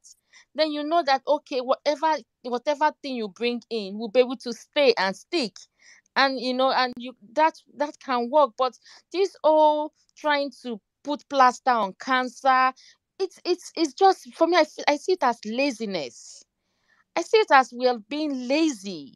Nigerians are lazy people trying to. Sorry for saying this, but this is it's just a sign of laziness when you don't want to fix the main problem that you know deep down in your heart that Nigeria is faulty. It is not the leadership. It's not putting somebody that you think can do better there. It's the fact that we have a faulty structure that can never work. Nigeria will never work. Let's just know that and have peace of mind and fight for us. Let's get our referendum. Then let's start fighting on how to build our own ethnic nations. If we want to come together as the South, if we want to come together and take the Biafra land, the Yoruba land, and the Niger Delta, immediately, whichever one we come to in conclusion in having at the end of the day. But we know we cannot be one together. We are not one. Let's just get it right for once and move on so that in the next 100 years we know yes we're able to build something from the scratch that is now for us the people. you know for this I yield, Simon. Thank you so much for giving me this platform to talk. Thank you. All right, thank you. Yeah, thank you so much, Mazi. I just want to make something very clear. I've been sending the mic randomly to almost all the people. Maybe I skipped maybe two or three people in this space, but I sent it all around. So in case someone comes up someday and say he came and then nobody yielded them or nobody invited him to speak up. So the mic has been going around and then I've been inviting them, but as you can see, yeah. All right, all right. I have. I think success is back. Um, success is back. So success, can you? I don't know why a lot of requests here also. Yeah, right now we've got, as Onyeka has spoken before, but we've got Mark, so he just left, so okay. Okay, I can't even see. Um, there is I, do- somebody who want to. one important something, please. Yes, who? Onyeka, one important something, please. One important. Can I? Yes, just 1 minute, please. Okay, thank you. This goes to African youths. I want to tell African youths that continuous sustaining Nigeria is continuation of keeping Africa backwards. Okay, the nations God created to make Africa to be Africa world power are caged in Nigeria. Believe it or you leave it.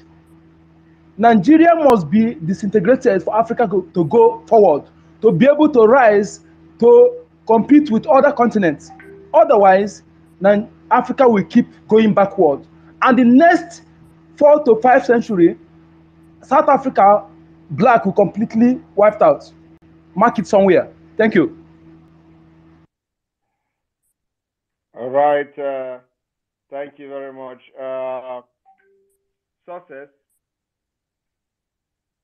Success. Are you? Your mic is not yet. All right. So Akbarawa, can you mute yourself and talk because we're already closing up. So go ahead. Akbarawa, can you unmute yourself?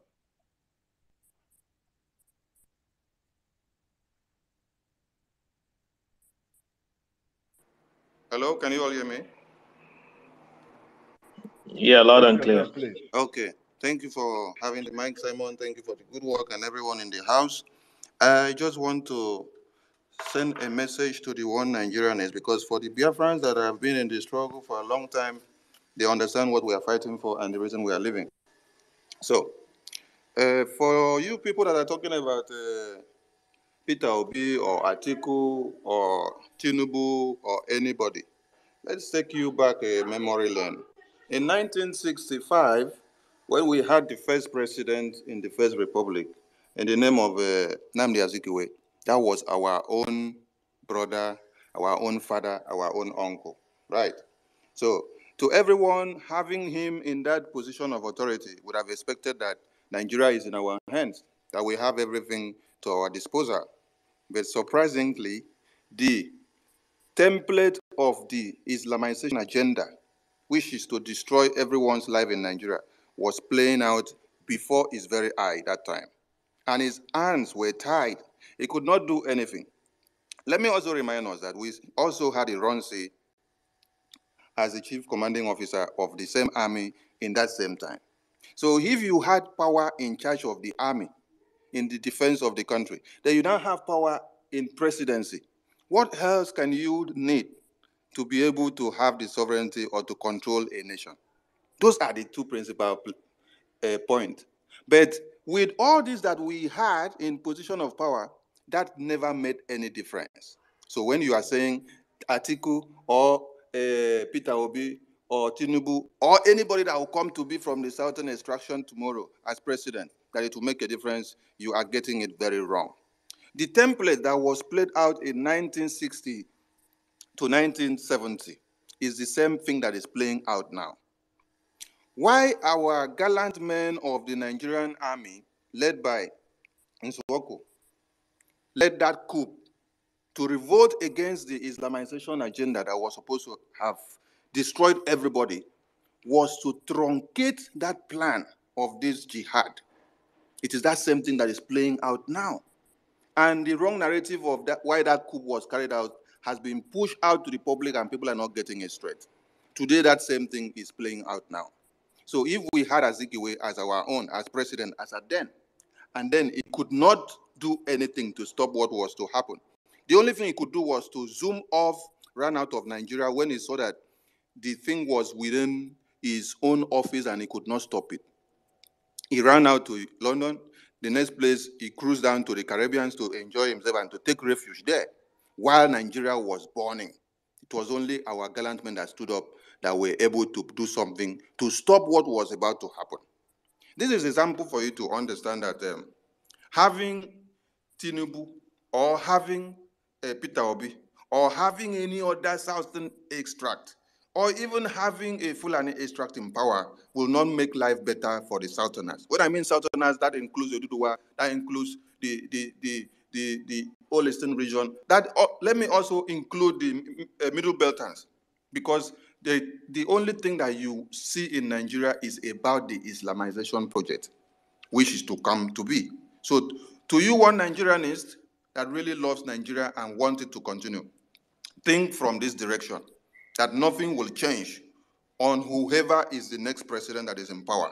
But to any person that is the next president in power, that person will only help the Islamization agenda to come very quick.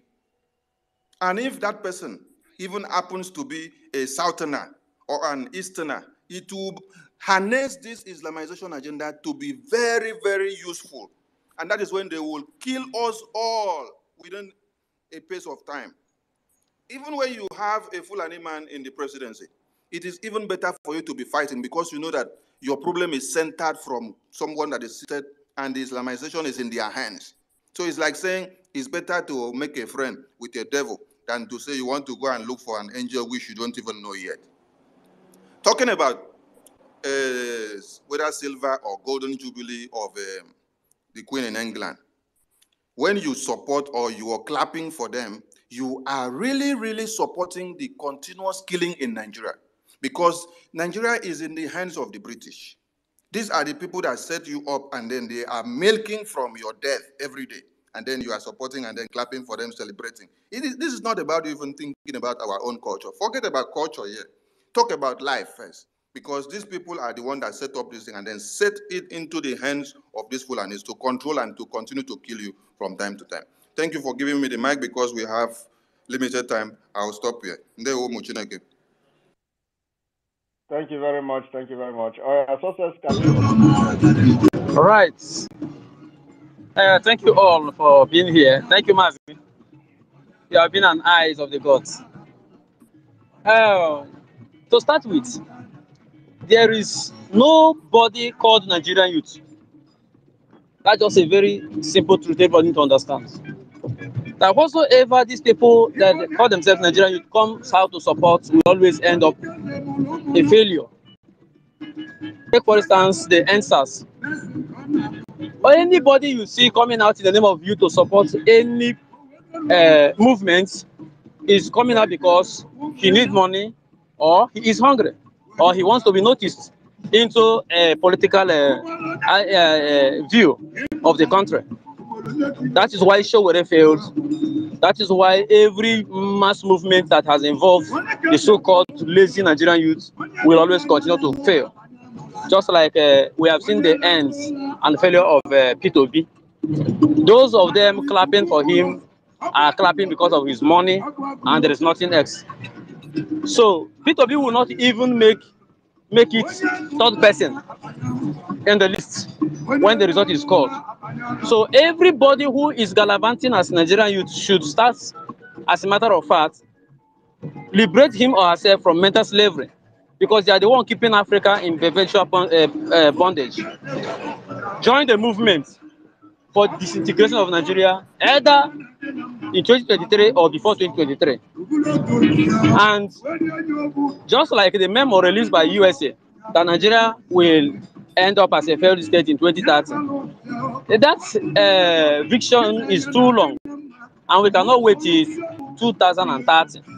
The disintegration of Nigeria will start now, and this is the preparation, which is no to election in the whole of eastern Nigeria. We know as Biafra land. There will be no election. If they like, they should do whatever they like. Wike just saw a tip of it last week in Abuja. So all of them. So whatever they know, they should do.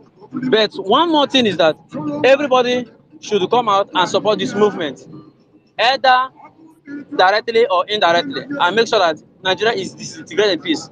And to those UN who are not talking and watching people being killed, they are not saying anything. There will be no place. We are over 70 million. And when we came out as a refugee in your country, we become a very big burden to you. So you should do something very fast so that we can live in our own country. You live in your country, we enjoy the world as God created us to be. So to them that are one Nigerians, that are anti-Atiku or whatsoever, trying to renew their slavery, those of them who want to take down the 1999 constitution, these are efforts in futility. Disintegrate Nigeria now. That is it. And Mazia, thank you very much.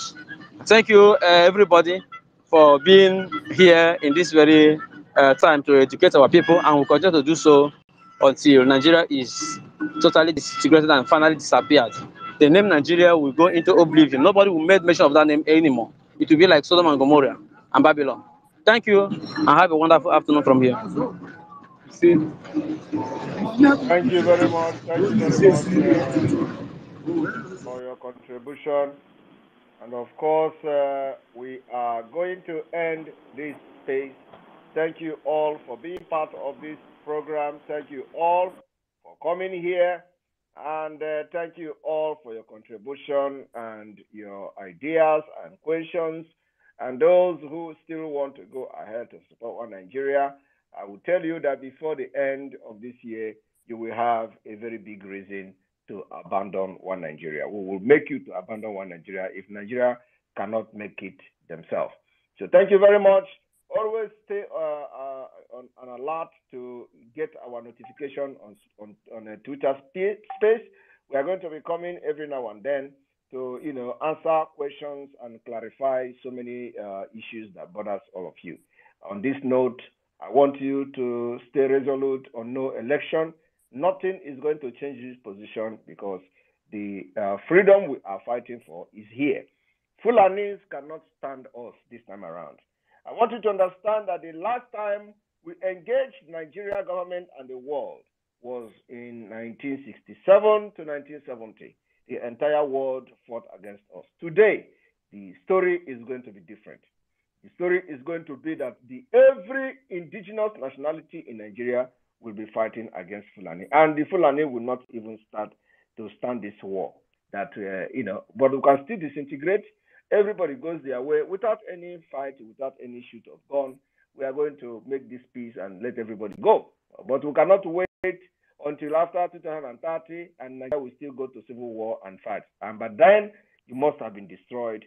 The potential you have must have been destroyed. Every future must have been destroyed. So we are not going to wait to know, until that time comes. We are going to start it now. And you must be part of the freedom of your people. Fight for the future of your children.